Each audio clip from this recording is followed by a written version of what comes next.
प्यारे बच्चों सत श्री अकाल। सो अज की इस वीडियो में असी कंप्यूटर साइंस जमात 6वीं दे पार्ट 1 तो पार्ट 7 तक की दोहराई लैके हाजिर होए हैं। सो इस पूरी वीडियो के विच असी खाली थावां, सही गलत, छोटे उत्तरां वाले प्रश्न और वड्डे उत्तरां वाले प्रश्न नूं कवर करने की कोशिश करांगे। सो आओ असी इस वीडियो नूं स्टार्ट करते हैं। सब तो पहला साडे कोल पार्ट 1 दे खाली थावां ने। खाली थावां भरो। ये साडे कोल एक एक अंक दियां होणगे। तो पहली खाली थां है डैश इलैक्ट्रॉनिक मशीन है। साडे कोल जो ऑप्शन है साइकिल, टाइपराइटर, कंप्यूटर या उपरोक्त सारे। तो साडे कोल कंप्यूटर जिहड़ा है वो एक इलैक्ट्रॉनिक मशीन है। दूसरा है कंप्यूटर की रफ्तार डैश होंदी है। साडे कोल जो ऑप्शन है तेज, धीमी, मध्यम या इन्हां विचों कोई नहीं। सो कंप्यूटर की रफ्तार तेज होंदी है। तीसरा है कंप्यूटर की विशाल डैश होंदी है। साडे कोल जो ऑप्शन है रफ्तार, मैमरी, डिस्पले या कीबोर्ड। सो कंप्यूटर की विशाल मैमरी होंदी है। अगे साडे कोल चौथा पॉइंट है व्यापार विच कंप्यूटर की वरतों डैश तैयार करने लई कीती जांदी है। साडे कोल जो ऑप्शन है कैश, टिकटां, वही खाता या कोई नहीं। सो व्यापार विच कंप्यूटर की वरतों वही खाता तैयार करने लई कीती जांदी है। पंजवां साडे कोल खाली थां है कंप्यूटर की वरतों सिक्ख्या के खेत्र विच डैश अते डैश राहीं कीती जांदी है। सो कंप्यूटर की वरतों सिक्ख्या के खेत्र विच अध्यापकां अते विद्यार्थियों राहीं कीती जांदी है। अगे हुण साडे कोल सही गलत है। सही गलत भी एक एक अंक दे होणगे। सो पहला साडे कोल पॉइंट है कंप्यूटर हिसाब किताब दीयां गणनावां कर सकता है। सही। दूसरा पॉइंट है कंप्यूटर अपने आप कोई फैसला नहीं कर सकता। सही। तीसरा है कंप्यूटर की भंडारण समर्था नहीं होंदी। गलत। चौथा है कंप्यूटर गलत हदायतां नूं ठीक नहीं कर सकता। सही। पंजवां है कंप्यूटर एक इलैक्ट्रॉनिक मशीन है जो कि इनपुट प्राप्त करती है, इसनूं प्रोसैस करती है तो नतीजा दिंदी है। सही। अगे हम साडे कोल छोटे उत्तरां वाले प्रश्न आ गए। पहला प्रश्न है कंप्यूटर की है। सो कंप्यूटर एक इलैक्ट्रॉनिक मशीन है। इसमें सूचना नाल काम करने लिए डिज़ाइन किया गया है। ये यूजर तो डाटा ते हदायतां प्राप्त करता है तो प्रोसैस करता है। प्रोसैसिंग तो बाद कंप्यूटर सानूं नतीजा दिंदा है जिसनूं आउटपुट कहा जाता है। दूसरा प्रश्न है कंप्यूटर की परिभाषा दिओ। कंप्यूटर एक इलैक्ट्रॉनिक मशीन है जो कि इनपुट के तौर पर यूजर तो डाटा प्राप्त करती है ਅਤੇ इस इनपुट किए डाटा ਨੂੰ ਹਦਾਇਤਾਂ ਦੀ ਲੜੀ ਅਨੁਸਾਰ प्रोसैस करती है ਅਤੇ नतीजा या आउटपुट ਦਿੰਦੀ है। तीसरा प्रश्न है असी कंप्यूटर ਤੇ ਕੀ कर सकते हैं। कोई चार काम दसो। तो असी कंप्यूटर ਤੇ कई तरह के काम कर सकते हैं। जिमें कुछ आम वरते जाने वाले काम है। सब तो पहला है असी कंप्यूटर ਤੇ गणनावां कर सकते हैं। असी कंप्यूटर ਤੇ तस्वीरां बना सकते हैं। असी कंप्यूटर ਤੇ गेमां खेड सकते हैं। असी कंप्यूटर ਤੇ गाने सुन सकते हैं। असी कंप्यूटर से फिल्मां भी देख सकते हैं। अगर चौथा प्रश्न है सेहत और दवाइयां के खेत्र में कंप्यूटर किवें मददगार है। सो सेहत और दवाइयां के खेत्र में कंप्यूटर की वरतों की जाती है। कंप्यूटर की वरतों हस्पतालों में मरीजों का रिकॉर्ड रखने लई की जाती है। कंप्यूटर की वरतों हस्पतालों में मरीजों दी बीमारियों की जांच पड़ताल करने लई की जाती है। इस तो इलावा कंप्यूटर की वरतों लैबोरेटरी में मैडिकल टैसट करने लई भी इसकी वरतों की जाती है। पंजवां प्रश्न है बैंकों में कंप्यूटर किवें मददगार है। सो बैंकों में कंप्यूटर की वरतों बहुत ज़्यादा वधन नाल बैंकों का काम कंप्यूटर तो बिना हुण संभव ही नहीं रहा। बैंकों के सारे ग्राहकों का रिकॉर्ड, उन्होंने खात्यां का रिकॉर्ड आदि सब कुछ कंप्यूटर में ही साम के रखा जाता है। अगे आ गए साडे कोल वड्डे उत्तरां वाले प्रश्न। सो पहला प्रश्न है कंप्यूटर की वरतों किहड़े-किहड़े खेत्रों में हो सकती है, इस दे बारे लिखो। सो कंप्यूटर की वरतों कई खेत्रों में किवें कीती जाती है। इन्हां विच साडे कोल कुछ मुख खेत्र हैं। पहला है कंप्यूटर की वरतों सिक्ख्या के खेत्र में कीती जाती है। कंप्यूटर की वरतों सेहत और दवाइयां के खेत्र में कीती जाती है। कंप्यूटर की वरतों दुकानों में कीती जाती है। कंप्यूटर की वरतों व्यापार में कीती जाती है। कंप्यूटर की वरतों बैंकों में कीती जाती है। तो लास्ट साडे कोल कंप्यूटर की वरतों मनोरंजन के खेत्र में की जाती है। अगे साडे कोल दूजा प्रश्न है कंप्यूटर दीयां विशेषतावां बारे लिखो। ਸੋ ਕੰਪਿਊਟਰ ਦੀਆਂ ਬਹੁਤ ਸਾਰੀਆਂ ਵਿਸ਼ੇਸ਼ਤਾਵਾਂ ਹਨ, ਜਿਸ ਵਿੱਚ ਸਾਡੇ ਕੋਲ ਪਹਿਲੀ ਹੈ ਕੰਪਿਊਟਰ ਦੀ ਕੰਮ ਕਰਨ ਦੀ ਰਫ਼ਤਾਰ ਬਹੁਤ ਤੇਜ਼ ਹੁੰਦੀ ਹੈ। ਕੰਪਿਊਟਰ ਦੇ ਕੰਮ ਕਰਨ ਦੀ ਸ਼ੁੱਧਤਾ ਦਾ ਮਾਪਦੰਡ ਬਹੁਤ ਉੱਚਾ ਹੁੰਦਾ ਹੈ। ਕੰਪਿਊਟਰ ਨੂੰ ਕੋਈ ਵੀ ਰੁਕਾਵਟ ਤੀਸਰਾ ਪੁਆਇੰਟ ਹੈ ਕੰਪਿਊਟਰ ਨੂੰ ਕੋਈ ਵੀ ਥਕਾਵਟ ਜਾਂ ਕੰਮ ਦਾ ਬੋਝ ਨਹੀਂ ਹੁੰਦਾ। ਕੰਪਿਊਟਰ ਇੱਕੋ ਸਮੇਂ ਇੱਕ ਤੋਂ ਵੱਧ ਵੱਖ-ਵੱਖ ਕੰਮਾਂ ਨੂੰ ਕਰਨ ਦੀ ਸਮਰੱਥਾ ਰੱਖਦਾ ਹੈ। ਕੰਪਿਊਟਰ ਮਨੁੱਖ ਦੀ ਦਖਲ-ਅੰਦਾਜ਼ੀ ਤੋਂ ਬਿਨਾਂ ਆਪਣਾ ਕੰਮ ਕਰਦਾ ਰਹਿੰਦਾ ਹੈ। ਕੰਪਿਊਟਰ ਬਹੁਤ ਵੱਡੀ ਮਾਤਰਾ ਵਿੱਚ ਡਾਟਾ ਨੂੰ ਲੰਬੇ ਸਮੇਂ ਤੱਕ ਸਟੋਰ ਕਰਕੇ ਰੱਖਦਾ ਹੈ। ਤੀਸਰਾ ਪ੍ਰਸ਼ਨ ਹੈ ਕੰਪਿਊਟਰ ਦੀਆਂ ਸੀਮਾਵਾਂ ਬਾਰੇ ਲਿਖੋ। ਕੰਪਿਊਟਰ ਇੱਕ ਬਹੁਤ ਤੇਜ਼ ਅਤੇ ਸ਼ਕਤੀਸ਼ਾਲੀ ਮਸ਼ੀਨ ਹੈ, ਪਰ ਫਿਰ ਵੀ ਇਸ ਦੀਆਂ ਕਈ ਸੀਮਾਵਾਂ ਹਨ ਜੋ ਹੇਠ ਲਿਖੇ ਅਨੁਸਾਰ ਹਨ। ਜਿਵੇਂ ਪਹਿਲਾ ਪੁਆਇੰਟ ਹੈ ਕੰਪਿਊਟਰ ਆਪਣੇ ਆਪ ਕੋਈ ਸੂਚਨਾ ਤਿਆਰ ਨਹੀਂ ਕਰ ਸਕਦਾ। ਕੰਪਿਊਟਰ ਕਿਸੇ ਗਲਤ ਹਦਾਇਤ ਨੂੰ ਸਹੀ ਨਹੀਂ ਕਰ ਸਕਦਾ। ਕੰਪਿਊਟਰ ਆਪਣੇ ਆਪ ਕੋਈ ਫੈਸਲਾ ਨਹੀਂ ਕਰ ਸਕਦਾ। ਕੰਪਿਊਟਰ ਨੂੰ ਜਦੋਂ ਤੱਕ ਹਦਾਇਤ ਨਾ ਦਿੱਤੀ ਜਾਵੇ ਇਹ ਆਪਣੇ ਆਪ ਕੋਈ ਕੰਮ ਨਹੀਂ ਕਰਦਾ। ਕੰਪਿਊਟਰ ਦੀ ਆਪਣੀ ਕੋਈ ਭਾਵਨਾ ਜਾਂ ਵਿਚਾਰ ਨਹੀਂ ਹੁੰਦੇ। ਕੰਪਿਊਟਰ ਦੀ ਆਪਣੀ ਕੋਈ ਸਮਝ ਜਾਂ ਤਜਰਬਾ ਨਹੀਂ ਹੁੰਦਾ। ਉਸ ਤੋਂ ਬਾਅਦ ਪਾਰਟ ਨੰਬਰ 2 ਦੀਆਂ ਖਾਲੀ ਥਾਵਾਂ। ਪਹਿਲੀ ਖਾਲੀ ਥਾਂ ਹੈ ਡੈਸ਼ ਨੂੰ ਕੰਪਿਊਟਰ ਵਿੱਚ ਡਾਟਾ ਅਤੇ ਹਦਾਇਤਾਂ ਦਾਖਲ ਕਰਨ ਦੀ ਪ੍ਰਕਿਰਿਆ ਕਿਹਾ ਜਾਂਦਾ ਹੈ। ਸਾਡੇ ਕੋਲ ਇਸਦੇ ਆਪਸ਼ਨ ਨੇ ਇਨਪੁਟ, ਆਊਟਪੁੱਟ, CPU ਜਾਂ ਇਹਨਾਂ ਵਿੱਚੋਂ ਕੋਈ ਨਹੀਂ। ਸੋ ਸਹੀ ਆਨਸਰ ਸਾਡੇ ਕੋਲ ਇਨਪੁਟ ਨੂੰ ਕੰਪਿਊਟਰ ਵਿੱਚ ਡਾਟਾ ਅਤੇ ਹਦਾਇਤਾਂ ਦਾਖਲ ਕਰਨ ਦੀ ਪ੍ਰਕਿਰਿਆ ਕਿਹਾ ਜਾਂਦਾ ਹੈ। ਦੂਸਰਾ ਪੁਆਇੰਟ ਹੈ ਡਾਟਾ ਅਤੇ ਹਦਾਇਤਾਂ ਨੂੰ ਪੱਕੇ ਤੌਰ 'ਤੇ ਸੇਵ ਕਰਨ ਦੀ ਪ੍ਰਕਿਰਿਆ ਨੂੰ ਡੈਸ਼ ਕਿਹਾ ਜਾਂਦਾ ਹੈ। ਸੋ ਡਾਟਾ ਅਤੇ ਹਦਾਇਤਾਂ ਨੂੰ ਪੱਕੇ ਤੌਰ 'ਤੇ ਸੇਵ ਕਰਨ ਦੀ ਪ੍ਰਕਿਰਿਆ ਨੂੰ ਸਟੋਰੇਜ ਕਿਹਾ ਜਾਂਦਾ ਹੈ। ਉਸ ਤੋਂ ਬਾਅਦ ਤੀਸਰਾ ਪੁਆਇੰਟ ਹੈ ਡਾਟਾ ਨੂੰ ਪ੍ਰੋਸੈਸ ਕਰਕੇ ਮਹੱਤਵਪੂਰਨ ਸੂਚਨਾ ਪ੍ਰਾਪਤ ਕਰਨ ਦੀ ਪ੍ਰਕਿਰਿਆ ਨੂੰ ਡੈਸ਼ ਕਿਹਾ ਜਾਂਦਾ ਹੈ। ਸੋ ਡਾਟਾ ਨੂੰ ਪ੍ਰੋਸੈਸ ਕਰਕੇ ਮਹੱਤਵਪੂਰਨ ਸੂਚਨਾ ਪ੍ਰਾਪਤ ਕਰਨ ਦੀ ਪ੍ਰਕਿਰਿਆ ਨੂੰ ਆਊਟਪੁੱਟ ਕਿਹਾ ਜਾਂਦਾ ਹੈ। ਅਗਲਾ ਸਾਡੇ ਕੋਲ ਪ੍ਰਾਇਮਰੀ ਮੈਮਰੀ ਨੂੰ ਡੈਸ਼ ਮੈਮਰੀ ਦੇ ਨਾਂ ਨਾਲ ਵੀ ਜਾਣਿਆ ਜਾਂਦਾ ਹੈ। ਸਾਡੇ ਕੋਲ ਇਸਦੇ ਆਪਸ਼ਨ ਹੈ ਸੈਕੰਡਰੀ, ਮੁੱਖ, ਐਗਜ਼ੀਲਰੀ ਜਾਂ ਇਹ ਸਾਰੀ।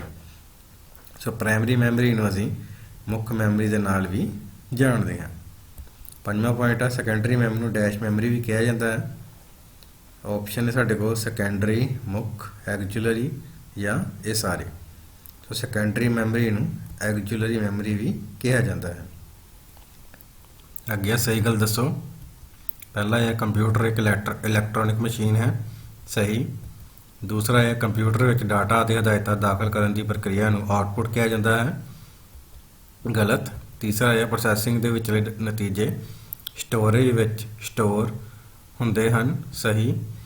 ਚੌਥਾ ਹੈ ਕੰਟਰੋਲ ਯੂਨਿਟ ਅੰਕ ਗਣਿਤ ਅਤੇ ਲੌਜੀਕਲ ਕੰਮ ਕਰਦਾ ਹੈ, ਗਲਤ। ਮੈਮਰੀ ਦੋ ਤਰ੍ਹਾਂ ਦੀ ਹੁੰਦੀ ਹੈ, ਪ੍ਰਾਇਮਰੀ ਅਤੇ ਸੈਕੰਡਰੀ, ਸਹੀ। ਅੱਗੇ ਹੁਣ ਸਾਡੇ ਕੋਲ ਛੋਟੇ ਉੱਤਰਾਂ ਵਾਲੇ ਪ੍ਰਸ਼ਨ ਆ ਗਏ। ਕੰਪਿਊਟਰ ਦੇ ਮੁੱਢਲੇ ਕੰਮਾਂ ਦਾ ਚਿੱਤਰ ਬਣਾਓ। ਤਾਂ ਜਿਵੇਂ ਕਿ ਤੁਸੀਂ ਸਕਰੀਨ ਤੇ ਦੇਖ ਪਾ ਰਹੇ ਹੋ ਕੰਪਿਊਟਰ ਦੇ ਮੁੱਢਲੇ ਕੰਮਾਂ ਦੇ 4 ਭਾਗ ਹੁੰਦੇ ਹਨ, ਇਨਪੁਟ, ਪ੍ਰੋਸੈਸ, ਆਊਟਪੁੱਟ ਅਤੇ ਸਟੋਰੇਜ। ਅੱਗੇ ਸਾਡੇ ਕੋਲ ਦੂਸਰਾ ਪ੍ਰਸ਼ਨ ਹੈ CPU ਦਾ ਬਲੌਕ ਚਿੱਤਰ ਬਣਾਓ ਅਤੇ ਇਸ ਦੇ ਭਾਗਾਂ ਦੇ ਨਾਂ ਲਿਖੋ। ਤਾਂ CPU ਦਾ ਬਲੌਕ ਚਿੱਤਰ ਜਿਵੇਂ ਕਿ ਤੁਸੀਂ ਸਕਰੀਨ ਤੇ ਦੇਖ ਪਾ ਰਹੇ ਹੋ ਅਤੇ ਇਸ ਦੇ ਜਿਹੜੇ 3 ਮੁੱਖ ਭਾਗ ਨੇ ਉਹ ਨੇ ਸਾਡੇ ਕੋਲ arithmetic logic unit, control unit ਅਤੇ ਮੈਮਰੀ ਯੂਨਿਟ। ਤੀਸਰਾ ਪ੍ਰਸ਼ਨ ਹੈ ਮੈਮਰੀ ਬਾਰੇ ਜਾਣਕਾਰੀ ਦਿਓ ਅਤੇ ਮੈਮਰੀ ਦੀਆਂ 2 ਕਿਸਮਾਂ ਦੇ ਨਾਂ ਲਿਖੋ। ਸੋ ਮੈਮਰੀ ਯੂਨਿਟ ਕੰਪਿਊਟਰ ਸਿਸਟਮ ਦਾ ਉਹ ਭਾਗ ਹੈ ਜਿੱਥੇ ਪ੍ਰੋਸੈਸਿੰਗ ਲਈ ਡਾਟਾ ਅਤੇ ਹਦਾਇਤਾਂ ਨੂੰ ਰੱਖਿਆ ਜਾਂਦਾ ਹੈ। CPU ਨਾਲ ਸੰਬੰਧਿਤ ਮੈਮਰੀ ਨੂੰ ਪ੍ਰਾਇਮਰੀ ਸਟੋਰੇਜ ਜਾਂ ਪ੍ਰਾਇਮਰੀ ਮੈਮਰੀ ਵੀ ਕਿਹਾ ਜਾਂਦਾ ਹੈ। ਕੰਪਿਊਟਰ ਸਿਸਟਮ ਦੇ ਅੰਦਰ 2 ਕਿਸਮ ਦੀਆਂ ਮੈਮਰੀਜ਼ ਹੁੰਦੀਆਂ ਹਨ, ਜਿਵੇਂ ਪਹਿਲੀ ਹੈ ਪ੍ਰਾਇਮਰੀ ਮੈਮਰੀ, ਦੂਸਰੀ ਸੈਕੰਡਰੀ ਮੈਮਰੀ।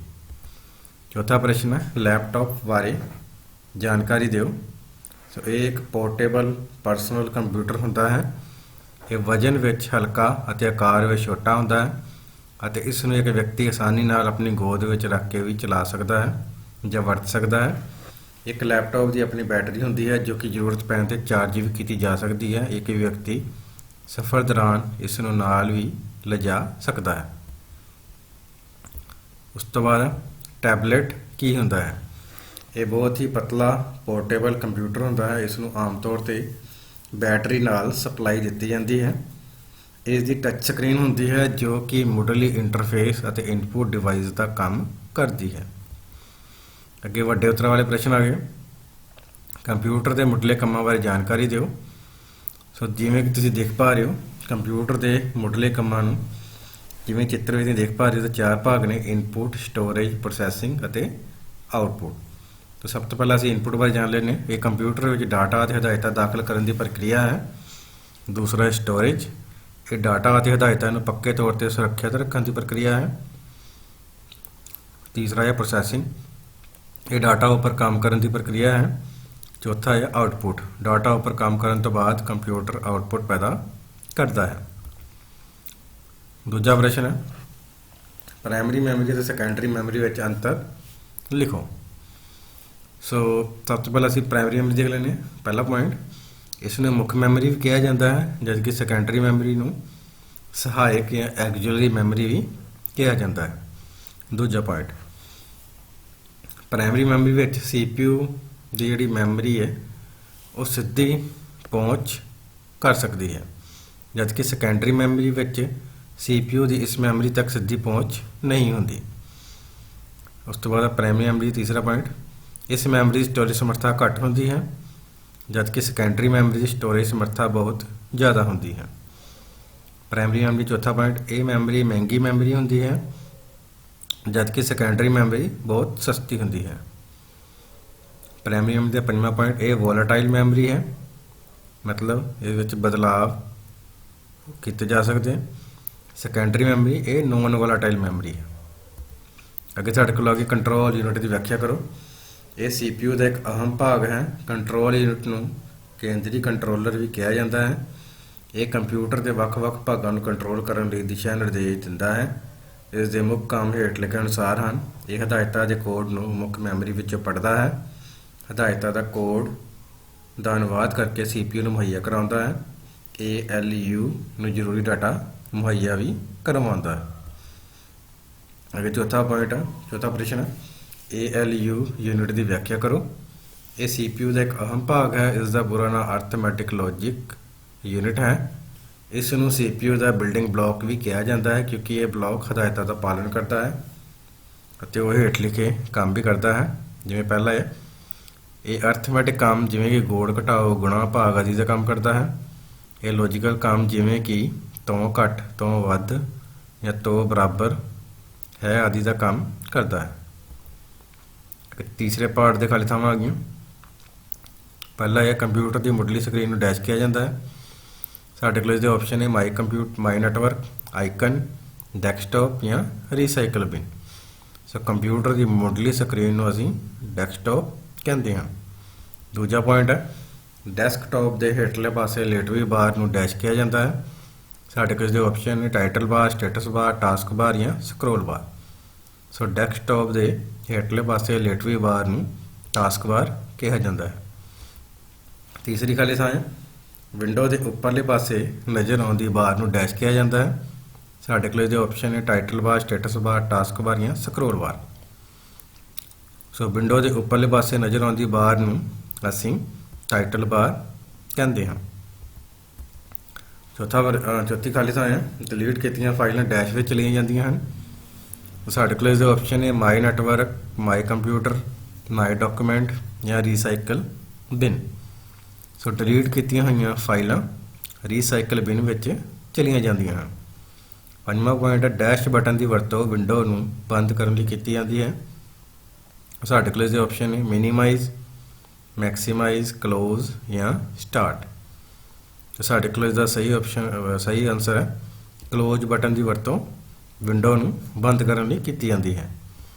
ਅੱਗੇ ਸਾਡੇ ਕੋਲ ਸਹੀ ਗੱਲ ਦੱਸੋ। ਵਿੰਡੋ ਇੱਕ ਆਪਰੇਟਿੰਗ ਸਿਸਟਮ ਹੈ। ਸਹੀ। ਵਿੰਡੋ ਦੀ ਮੁੱਢਲੀ ਸਕਰੀਨ ਨੂੰ ਮਾਈ ਕੰਪਿਊਟਰ ਕਿਹਾ ਜਾਂਦਾ ਹੈ। ਗਲਤ।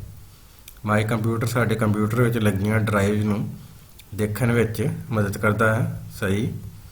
ਮੈਕਸੀਮਾਈਜ਼ ਬਟਨ ਵਿੰਡੋ ਨੂੰ ਵੱਡਾ ਕਰਨ ਵਿੱਚ ਮਦਦ ਕਰਦਾ ਹੈ। ਸਹੀ। ਮਾਈ ਡਾਕੂਮੈਂਟ ਆਈਕਨ ਵਿੱਚ ਫਾਈਲਾਂ ਅਤੇ ਫੋਲਡਰ ਹੁੰਦੇ ਹਨ। ਸਹੀ। ਅੱਗੇ ਹੁਣ ਸਾਡੇ ਕੋਲ 6ਵਾਂ ਪੁਆਇੰਟ ਹੈ ਸਾਨੂੰ ਆਪਣੇ ਕੰਪਿਊਟਰ ਨੂੰ ਸਿੱਧਾ ਪਾਵਰ ਬਟਨ ਤੋਂ ਬੰਦ ਕਰਨਾ ਚਾਹੀਦਾ ਹੈ। ਗਲਤ। ਅੱਗੇ ਹੁਣ ਸਾਡੇ ਕੋਲ ਛੋਟੇ ਉੱਤਰਾਂ ਵਾਲੇ ਪ੍ਰਸ਼ਨ ਆ ਗਏ। ਪਹਿਲਾ ਪ੍ਰਸ਼ਨ ਹੈ ਆਪਰੇਟਿੰਗ ਸਿਸਟਮ ਕੀ ਹੁੰਦਾ ਹੈ। ਸੋ ਆਪਰੇਟਿੰਗ ਸਿਸਟਮ ਕੰਪਿਊਟਰ ਨੂੰ ਚਲਾਉਣ ਦੇ ਕੰਮ ਆਉਂਦਾ ਹੈ। ਇਸ ਤੋਂ ਬਿਨਾਂ ਕੰਪਿਊਟਰ ਨਹੀਂ ਚੱਲ ਸਕਦਾ। ਇਹ ਹੋਰ ਪ੍ਰੋਗਰਾਮ ਨੂੰ ਵੀ ਚੱਲਣ ਵਿੱਚ ਮਦਦ ਕਰਦਾ ਹੈ।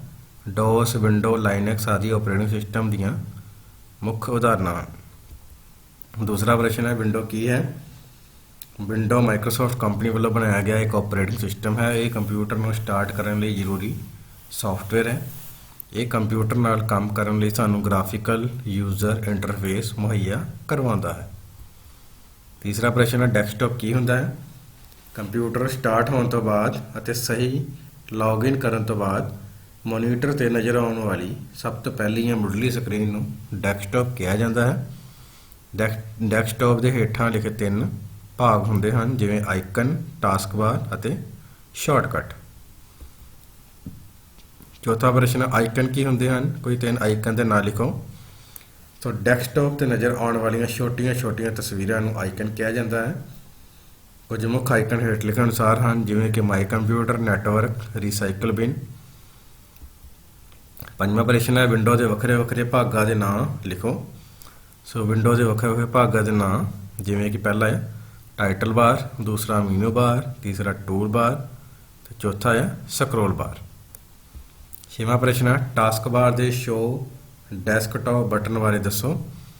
ਤਾਂ ਸ਼ੋ ਡੈਸਕਟਾਪ ਬਟਨ ਟਾਸਕ ਬਾਰ ਦੇ ਖੱਬੇ ਪਾਸੇ ਮੌਜੂਦ ਹੁੰਦਾ ਹੈ। ਜਦੋਂ ਇਸ ਬਟਨ ਉੱਪਰ ਕਲਿੱਕ ਕੀਤਾ ਜਾਂਦਾ ਹੈ ਤਾਂ ਸਾਰੇ ਖੁੱਲ੍ਹੇ ਹੋਏ ਪ੍ਰੋਗਰਾਮ ਮਿਨੀਮਾਈਜ਼ ਹੋ ਜਾਂਦੇ ਹਨ ਅਤੇ ਡੈਸਕਟਾਪ ਦਿਖਾਈ ਦੇਣ ਲੱਗ ਜਾਂਦਾ ਹੈ। ਅੱਗੇ ਵੱਡੇ ਉੱਤਰਾਂ ਵਾਲੇ ਪ੍ਰਸ਼ਨ ਆ ਗਏ। ਪਹਿਲਾ ਪ੍ਰਸ਼ਨ ਹੈ, ਟਾਸਕ ਬਾਰ ਦੀ ਵਿਆਖਿਆ ਕਰੋ। ਸੋ ਡੈਸਕਟਾਪ ਦੇ ਸਭ ਤੋਂ ਹੇਠਲੇ ਪਾਸੇ ਦਿਖਾਈ ਦੇ ਰਹੀ ਲੇਟਵੀਂ ਪੱਟੀ ਨੂੰ ਟਾਸਕ ਬਾਰ ਕਿਹਾ ਜਾਂਦਾ ਹੈ। ਇਸ ਬਾਰ ਦੇ ਕਈ ਭਾਗ ਹੁੰਦੇ ਹਨ। ਇਹਨਾਂ ਦੇ ਭਾਗਾਂ ਦੇ ਨਾਂ ਹੇਠ ਲਿਖੇ ਅਨੁਸਾਰ ਹਨ, ਜਿਵੇਂ ਪਹਿਲਾ ਹੈ ਸਟਾਰਟ ਬਟਨ, ਦੂਸਰਾ ਕੁਇਕ ਲਾਂਚ ਆਈਕਨ, ਤੀਸਰਾ ਐਕਟਿਵ ਪ੍ਰੋਗਰਾਮ, ਚੌਥਾ ਸਿਸਟਮ ਟਰੇ, ਪੰਜਵਾਂ ਨੋਟੀਫਿਕੇਸ਼ਨ ਏਰੀਆ, ਛੇਵਾਂ ਘੜੀ ਅਤੇ ਤਾਰੀਖ, ਸੱਤਵਾਂ ਸ਼ੋ ਡੈਸਕਟਾਪ ਬਟਨ। ਦੂਸਰਾ ਪ੍ਰਸ਼ਨ ਹੈ, ਹੇਠਾਂ ਦਰਸਾਏ ਆਈਕਨ ਦੀ ਵਿਆਖਿਆ ਕਰੋ। ਪਹਿਲਾ ਹੈ ਮਾਈ ਕੰਪਿਊਟਰ। ਇਹ ਆਈਕਨ ਵਿੰਡੋ ਆਪਰੇਟਿੰਗ ਸਿਸਟਮ ਦੇ ਮਾਈ ਕੰਪਿਊਟਰ ਪ੍ਰੋਗਰਾਮ ਨੂੰ ਦਰਸਾਉਂਦਾ ਹੈ। ਇਸ ਪ੍ਰੋਗਰਾਮ ਦੀ ਵਰਤੋਂ ਕੰਪਿਊਟਰ ਵਿੱਚ ਮੌਜੂਦ ਫਾਈਲਾਂ, ਫੋਲਡਰ ਅਤੇ ਡਰਾਈਵ ਨੂੰ ਦੇਖਣ ਜਾਂ ਇਹਨਾਂ ਉੱਪਰ ਕੰਮ ਕਰਨ ਲਈ ਕੀਤੀ ਜਾਂਦੀ ਹੈ। ਦੂਸਰਾ ਹੈ ਨੈਟਵਰਕ। ਇਹ ਆਈਕਨ ਵਿੰਡੋ ਆਪਰੇਟਿੰਗ ਸਿਸਟਮ ਦੇ ਨੈਟਵਰਕ ਪ੍ਰੋਗਰਾਮ ਨੂੰ ਦਰਸਾਉਂਦਾ ਹੈ। ਇਹ ਪ੍ਰੋਗਰਾਮ ਸਾਡੇ ਕੰਪਿਊਟਰ ਨਾਲ ਨੈਟਵਰਕ ਉੱਪਰ ਜੁੜੇ ਹੋਏ ਕੰਪਿਊਟਰਾਂ ਤੱਕ ਪਹੁੰਚ ਕਰਨ ਲਈ ਵਰਤਿਆ ਜਾਂਦਾ ਹੈ। ਤੀਸਰਾ ਹੈ ਯੂਜ਼ਰ ਫਾਈਲ। ਇਹ ਆਈਕਨ ਵਿੰਡੋ ਆਪਰੇਟਿੰਗ ਸਿਸਟਮ ਦੇ ਯੂਜ਼ਰ ਫਾਈਲ ਦੇ ਫੋਲਡਰ ਨੂੰ ਦਰਸਾਉਂਦਾ ਹੈ। ਇਸ ਫੋਲਡਰ ਦਾ ਨਾਂ ਯੂਜ਼ਰ ਦੇ ਨਾਂ ਉੱਪਰ ਆਪਣੇ ਆਪ ਸੈੱਟ ਹੋ ਜਾਂਦਾ ਹੈ। ਉਦਾਹਰਨ ਲਈ ਜੇ ਯੂਜ਼ਰ ਦਾ ਨਾਂ ਸਕੂਲ ਹੈ ਤਾਂ ਇਸ ਫੋਲਡਰ ਦਾ ਨਾਂ ਵੀ ਸਕੂਲ ਹੋਵੇਗਾ। ਇਸ ਫੋਲਡਰ ਵਿੱਚ ਯੂਜ਼ਰ ਵੱਲੋਂ ਬਣਾਈਆਂ ਫਾਈਲਾਂ ਸਟੋਰ ਹੁੰਦੀਆਂ ਰਹਿੰਦੀਆਂ ਹਨ। ਸੋ ਤੀਸਰਾ ਪ੍ਰਸ਼ਨ ਹੈ, ਰੀਸਾਈਕਲ ਬਿਨ ਕੀ ਹੁੰਦਾ ਹੈ? ਇਹ ਆਈਕਨ ਵਿੰਡੋ ਆਪਰੇਟਿੰਗ ਸਿਸਟਮ ਦੇ ਰੀਸਾਈਕਲ ਬਿਨ ਪ੍ਰੋਗਰਾਮ ਨੂੰ ਦਰਸਾਉਂਦਾ ਹੈ। ਕੰਪਿਊਟਰ ਵਿੱਚੋਂ ਫਾਈਲਾਂ ਜਾਂ ਫੋਲਡਰ ਡਿਲੀਟ ਕਰਨ ਉਪਰੰਤ ਇਸ ਵਿੱਚ ਆ ਜਾਂਦੀਆਂ ਹਨ। ਰੀਸਾਈਕਲ ਬਿਨ ਵਿੱਚ ਪਈਆਂ ਫਾਈਲਾਂ ਨੂੰ ਅਸੀਂ ਰੀਸਟੋਰ ਵੀ ਕਰ ਸਕਦੇ ਹਾਂ ਅਤੇ ਪੱਕੇ ਤੌਰ 'ਤੇ ਕੰਪਿਊਟਰ ਵਿੱਚੋਂ ਡਿਲੀਟ ਵੀ ਕਰ ਸਕਦੇ ਹਾਂ। ਅੱਗੇ ਪਾਠ ਨੰਬਰ 4 ਦੀ ਖਾਲੀ ਥਾਵਾਂ ਭਰੋ। ਸਭ ਤੋਂ ਪਹਿਲਾਂ ਇਹ ਪੇਂਟ ਵਿੰਡੋ ਦੇ ਸਭ ਤੋਂ ਉੱਪਰਲੇ ਪਾਸੇ ਡੈਸ਼ਬਾਰ ਮੌਜੂਦ ਹੁੰਦੀ ਹੈ। ਸੋ ਪੇਂਟ ਵਿੰਡੋ ਦੇ ਸਭ ਤੋਂ ਉੱਪਰਲੇ ਪਾਸੇ ਟਾਈਟਲ ਬਾਰ ਮੌਜੂਦ ਹੁੰਦੀ ਹੈ। ਦੂਸਰੀ ਖਾਲੀ ਥਾਂ dash tool bar title bar ਵਿੱਚ ਮੌਜੂਦ ਹੁੰਦੀ ਹੈ। ਇਸ ਦੀ ਜਗ੍ਹਾ ਨੂੰ ਰੀਬਨ ਦੇ ਹੇਠਲੇ ਜਾਂ ਉੱਪਰਲੇ ਪਾਸੇ ਬਦਲਿਆ ਜਾ ਸਕਦਾ ਹੈ। ਸਾਡੇ ਕੋਲ ਦਾ ਸਹੀ ਆਨਸਰ ਹੈ quick access tool bar title bar ਵਿੱਚ ਮੌਜੂਦ ਹੁੰਦੀ ਹੈ। ਇਸ ਦੀ ਜਗ੍ਹਾ ਨੂੰ ਰੀਬਨ ਦੇ ਹੇਠਲੇ ਜਾਂ ਉੱਪਰਲੇ ਪਾਸੇ ਬਦਲਿਆ ਜਾ ਸਕਦਾ ਹੈ। ਤੀਸਰਾ ਖਾਲੀ ਥਾਂ ਹੈ ਮੀਨੂ ਬਾਰ ਤੇ ਖੱਬੇ ਪਾਸੇ ਸਭ ਤੋਂ ਪਹਿਲਾਂ ਡੈਸ਼ ਬਟਨ ਹੁੰਦਾ ਹੈ। ਸੋ ਮੀਨੂ ਬਾਰ ਦੇ ਸਭ ਤੋਂ ਖੱਬੇ ਪਾਸੇ ਸਾਡੇ ਕੋਲ ਪੇਂਟ ਬਟਨ ਮੌਜੂਦ ਹੁੰਦਾ ਹੈ। ਚੌਥੀ ਸਾਡੇ ਕੋਲ ਖਾਲੀ ਥਾਂ ਹੈ ਸਕਰੋਲ ਬਾਰ ਸਕਰੀਨ ਨੂੰ ਘੁਮਾਉਣ ਲਈ ਵਰਤੀ ਜਾਂਦੀ ਹੈ। ਇਹ ਡੈਸ਼ ਤਰ੍ਹਾਂ ਦੀਆਂ ਹੁੰਦੀਆਂ ਹਨ। ਸਾਡੇ ਕੋਲ ਇਸਦਾ ਸਹੀ ਉੱਤਰ ਹੈ ਸਕਰੋਲ ਬਾਰ ਸਕਰੀਨ ਨੂੰ ਘੁਮਾਉਣ ਲਈ ਵਰਤੀ ਜਾਂਦੀ ਹੈ। ਇਹ 2 ਤਰ੍ਹਾਂ ਦੀਆਂ ਹੁੰਦੀਆਂ ਹਨ। ਪੰਜਵੀਂ ਖਾਲੀ ਥਾਂ ਹੈ ਡੈਸ਼ ਆਪਸ਼ਨ ਦੀ ਮਦਦ ਨਾਲ ਅਸੀਂ ਤਸਵੀਰ ਦੀ ਇੱਕ ਹੋਰ ਕਾਪੀ ਕਿਸੇ ਦੂਸਰੀ ਫਾਈਲ ਦੇ ਨਾਲ ਸੇਵ ਕਰ ਸਕਦੇ ਹਾਂ। ਤਾਂ ਸਾਡੇ ਕੋਲ ਦਾ ਸਹੀ ਆਨਸਰ ਹੈ ਸੇਵ ਐਜ਼ ਆਪਸ਼ਨ ਦੀ ਮਦਦ ਨਾਲ ਅਸੀਂ ਤਸਵੀਰ ਦੀ ਇੱਕ ਹੋਰ ਕਾਪੀ ਕਿਸੇ ਦੂਸਰੀ ਫਾਈਲ ਦੇ ਨਾਂ ਨਾਲ ਸੇਵ ਕਰ ਸਕਦੇ ਹਾਂ। ਅੱਗੇ ਸਾਡੇ ਕੋਲ ਸਹੀ ਗੱਲ ਦੱਸੋ। ਪਹਿਲਾ ਸਾਡੇ ਕੋਲ ਪੁਆਇੰਟ ਹੈ ਪੇਂਟ ਵਿਚਲੀ ਡਰਾਇੰਗ ਨੂੰ ਬਿਟਮੈਪ ਫਾਈਲਾਂ ਵਜੋਂ ਵੀ ਸੇਵ ਕੀਤਾ ਜਾ ਸਕਦਾ ਹੈ। ਸਹੀ। ਦੂਸਰਾ ਹੈ ਟਾਈਟਲ ਬਾਰ ਦੇ ਖੱਬੇ ਪਾਸੇ ਪਹਿਲੀ ਚੀਜ਼ ਲਿਟਲ ਪੇਂਟ ਪੈਲਟ ਦਿਖਾਈ ਦਿੰਦੀ ਹੈ। ਸਹੀ। ਤੀਸਰਾ ਹੈ ਮਿਨੀਮਾਈਜ਼ ਬਟਨ ਪੇਂਟ ਵਿੰਡੋ ਨੂੰ ਟਾਸਕ ਬਾਰ ਉੱਤੇ ਮਿਨੀਮਾਈਜ਼ ਕਰਨ ਲਈ ਵਰਤਿਆ ਜਾਂਦਾ ਹੈ। ਸਹੀ। ਚੌਥਾ ਹੈ ਨਿਊ ਕਮਾਂਡ ਇੱਕ ਨਵੀਂ ਖਾਲੀ ਤਸਵੀਰ ਫਾਈਲ ਬਣਾਉਣ ਲਈ ਵਰਤੀ ਜਾਂਦੀ ਹੈ। ਸਹੀ। ਡਰਾਇੰਗ ਏਰੀਆ ਵਿੱਚ ਚਿੱਤਰਕਾਰੀ ਕੀਤੀ ਜਾਂਦੀ ਹੈ। ਸਹੀ। ਅੱਗੇ ਸਾਡੇ ਕੋਲ ਹੈ ਛੋਟੇ ਉੱਤਰ ਵਾਲੇ ਪ੍ਰਸ਼ਨ। ਪਹਿਲਾ ਪ੍ਰਸ਼ਨ ਹੈ ਪੇਂਟ ਕੀ ਹੈ? MS ਪੇਂਟ ਇੱਕ ਡਰਾਇੰਗ ਟੂਲ ਹੈ ਜਿਸ ਦੀ ਵਰਤੋਂ ਤਸਵੀਰਾਂ ਬਣਾਉਣ ਜਾਂ ਡਰਾਇੰਗ ਕਰਨ ਲਈ ਕੀਤੀ ਜਾਂਦੀ ਹੈ। ਪੇਂਟ ਵਿੱਚ ਬਣਾਈ ਜਾਣ ਵਾਲੀ ਫਾਈਲ ਨੂੰ ਬਿਟਮੈਪ ਫਾਈਲ ਵੀ ਕਹਿੰਦੇ ਹਨ। ਪੇਂਟ ਵਿੱਚ ਸੇਵ ਕੀਤੀ ਗਈ ਫਾਈਲ ਦੀ ਐਕਸਟੈਂਸ਼ਨ .bmp ਹੁੰਦੀ ਹੈ। ਦੂਜਾ ਪ੍ਰਸ਼ਨ ਹੈ ਪੇਂਟ ਨੂੰ ਸ਼ੁਰੂ ਕਿਵੇਂ ਕੀਤਾ ਜਾ ਸਕਦਾ ਹੈ? ਸੋ ਪੇਂਟ ਨੂੰ ਸ਼ੁਰੂ ਕਰਨ ਦੇ ਸਟੈਪ ਹੇਠਾਂ ਦਿੱਤੇ ਗਏ ਹਨ। ਪਹਿਲਾ ਹੈ ਸਟਾਰਟ ਬਟਨ ਤੇ ਕਲਿੱਕ ਕਰੋ, ਫਿਰ ਆਲ ਪ੍ਰੋਗਰਾਮ ਤੇ ਕਲਿੱਕ ਕਰੋ, ਫਿਰ ਐਕਸੈਸਰੀ ਆਪਸ਼ਨ ਤੇ ਕਲਿੱਕ ਕਰੋ ਤੇ ਲਾਸਟ ਹੈ ਪੇਂਟ ਆਪਸ਼ਨ ਤੇ ਕਲਿੱਕ ਕਰੋ। ਤੇ ਇਸ ਤਰ੍ਹਾਂ ਨਾਲ ਪੇਂਟ ਦੀ ਜਿਹੜੀ ਐਪਲੀਕੇਸ਼ਨ ਹੈ ਉਹ ਤੁਹਾਡੇ ਸਕਰੀਨ ਤੇ ਖੁੱਲ ਜਾਵੇਗੀ। ਉਸ ਤੋਂ ਬਾਅਦ ਹੈ ਤੀਸਰਾ ਪ੍ਰਸ਼ਨ ਪੇਂਟ ਵਿੰਡੋ ਦੇ ਭਾਗਾਂ ਦੇ ਨਾਂ ਲਿਖੋ। ਤੇ ਪੇਂਟ ਵਿੰਡੋ ਦੇ ਕਈ ਭਾਗ ਹੁੰਦੇ ਹਨ ਜਿਨ੍ਹਾਂ ਵਿੱਚ ਸਾਡੇ ਕੋਲ ਪਹਿਲਾ ਹੈ ਟਾਈਟਲ ਬਾਰ, ਦੂਸਰਾ ਕੁਇਕ ਐਕਸੈਸ ਟੂਲ ਬਾਰ, ਤੀਸਰਾ ਟੈਬਸ ਤੇ ਰਿਬਨ, ਚੌਥਾ ਹੈ ਸਕਰੋਲ ਬਾਰ, ਪੰਜਵਾਂ ਵਰਕ ਏਰੀਆ ਜਾਂ ਡਰਾਇੰਗ ਏਰੀਆ, ਛੇਵਾਂ ਸਟੇਟਸ ਬਾਰ, ਸੱਤਵਾਂ ਜ਼ੂਮ ਸਲਾਈਡਰ। ਚੌਥਾ ਪ੍ਰਸ਼ਨ ਹੈ ਸਕਰੋਲ ਬਾਰ ਦੀਆਂ ਸ਼੍ਰੇਣੀਆਂ ਦੇ ਨਾਂ ਲਿਖੋ। ਸਕਰੋਲ ਬਾਰ ਦੀ ਵਰਤੋਂ ਸਕਰੀਨ ਨੂੰ ਸਰਕਾਉਣ ਲਈ ਕੀਤੀ ਜਾਂਦੀ ਹੈ। ਇਹ ਦੋ ਤਰ੍ਹਾਂ ਦੀਆਂ ਹੁੰਦੀਆਂ ਹਨ, ਓਰੀਜੈਂਟਲ ਸਕਰੋਲ ਬਾਰ ਤੇ ਦੂਸਰਾ ਵਰਟੀਕਲ ਸਕਰੋਲ ਬਾਰ। ਪੰਜਵਾਂ ਪ੍ਰਸ਼ਨ ਹੈ ਵਰਕ ਏਰੀਆ ਕੀ ਹੁੰਦਾ ਹੈ? ਵਰਕ ਏਰੀਆ ਨੂੰ ਡਰਾਇੰਗ ਏਰੀਆ ਵੀ ਕਿਹਾ ਜਾਂਦਾ ਹੈ। ਇਹ ਪੇਂਟ ਵਿਚਕਾਰ ਖਾਲੀ ਜਗ੍ਹਾ ਹੁੰਦੀ ਹੈ ਜਿਸ ਦੀ ਵਰਤੋਂ ਤਸਵੀਰਾਂ ਬਣਾਉਣ ਲਈ ਕੀਤੀ ਜਾਂਦੀ ਹੈ। ਅੱਗੇ ਸਾਡੇ ਕੋਲ ਹੁਣ ਵੱਡੇ ਉੱਤਰ ਵਾਲੇ ਪ੍ਰਸ਼ਨ ਆ ਗਏ। ਪਹਿਲਾ ਪ੍ਰਸ਼ਨ ਹੈ ਕੁਇਕ ਐਕਸੈਸ ਟੂਲ ਬਾਰ ਕੀ ਹੁੰਦੀ ਹੈ? ਇਸ ਦੇ ਭਾਗਾਂ ਬਾਰੇ ਵਿਸਥਾਰ ਨਾਲ ਦੱਸੋ। ਸੋ ਕੁਇਕ ਐਕਸੈਸ ਟੂਲ ਬਾਰ ਇੱਕ ਅਜਿਹੀ ਟੂਲ ਬਾਰ ਹੈ ਜੋ ਸਾਨੂੰ ਕੁਝ ਆਮ ਵਰਤੀਆਂ ਜਾਣ ਵਾਲੀਆਂ ਕਮਾਂਡ ਨੂੰ ਤੇਜ਼ੀ ਨਾਲ ਵਰਤਣ ਵਿੱਚ ਸਹਾਇਕ ਹੁੰਦੀ ਹੈ। ਇਹ ਟੂਲ ਬਾਰ ਪਹਿਲਾਂ ਤੋਂ ਹੀ ਟਾਈਟਲ ਬਾਰ ਵਿੱਚ ਮੌਜੂਦ ਹੁੰਦੀ ਹੈ। ਅਸੀਂ ਇਸ ਟੂਲ ਬਾਰ ਵਿੱਚ ਆਪਣੀ ਜ਼ਰੂਰਤ ਅਨੁਸਾਰ ਕਮਾਂਡ ਨੂੰ ਸ਼ਾਮਲ ਕਰ ਸਕਦੇ ਹਾਂ ਜਾਂ ਹਟਾ ਸਕਦੇ ਹਾਂ। ਕੁਇਕ ਐਕਸੈਸ ਟੂਲ ਬਾਰ ਨੂੰ ਰਿਬਨ ਦੇ ਹੇਠਾਂ ਜਾਂ ਉੱਪਰ ਲਗਾਇਆ ਜਾ ਸਕਦਾ ਹੈ। ਦੂਜਾ ਪ੍ਰਸ਼ਨ ਹੈ ਪੇਂਟ ਬਟਨ ਕੀ ਹੁੰਦਾ ਹੈ? ਇਸ ਦੀਆਂ ਕਮਾਂਡਾਂ ਦੇ ਨਾਂ ਲਿਖੋ। ਰਿਬਨ ਦੇ ਖੱਬੇ ਪਾਸੇ ਪਹਿਲਾ ਬਟਨ ਪੇਂਟ ਬਟਨ ਹੁੰਦਾ ਹੈ। ਇਸ ਬਟਨ ਉੱਪਰ ਕਲਿੱਕ ਕਰਨ ਨਾਲ ਇੱਕ ਮੀਨੂ ਖੁੱਲ੍ਹਦਾ ਹੈ। ਇਸ ਵਿੱਚ ਕੁਝ ਮੁੱਖ ਕਮਾਂਡ ਇਸ ਤਰ੍ਹਾਂ ਨਾਲ ਹਨ। ਪਹਿਲੀ ਕਮਾਂਡ ਹੈ ਨਿਊ, ਦੂਸਰੀ ਓਪਨ, ਤੀਸਰੀ ਸੇਵ, ਚੌਥਾ ਸੇਵ ਐਜ਼, ਪੰਜਵਾਂ ਪ੍ਰਿੰਟ, ਛੇਵਾਂ ਫਰੋਮ ਸਕੈਨਰ ਔਰ ਕੈਮਰਾ। ਤੀਸਰਾ ਵੱਡਾ ਪ੍ਰਸ਼ਨ ਹੈ ਹੋਮ ਟੈਬ ਰਿਬਨ ਨੂੰ ਬਿਆਨ ਕਰੋ। ਹੋਮ ਟੈਬ ਰਿਬਨ ਪੇਂਟ ਦਾ ਇੱਕ ਮੁੱਖ ਰਿਬਨ ਹੈ। ਇਹ ਰਿਬਨ ਟਾਈਟਲ ਬਾਰ ਦੇ ਹੇਠਲੇ ਪਾਸੇ ਮੌਜੂਦ ਹੁੰਦਾ ਹੈ। ਪੇਂਟ ਵਿੱਚ ਜ਼ਿਆਦਾਤਰ ਵਰਤੀਆਂ ਜਾਣ ਵਾਲੀਆਂ ਕਮਾਂਡ ਇਸ ਰਿਬਨ ਵਿੱਚ ਹੀ ਮੌਜੂਦ ਹੁੰਦੀਆਂ ਹਨ।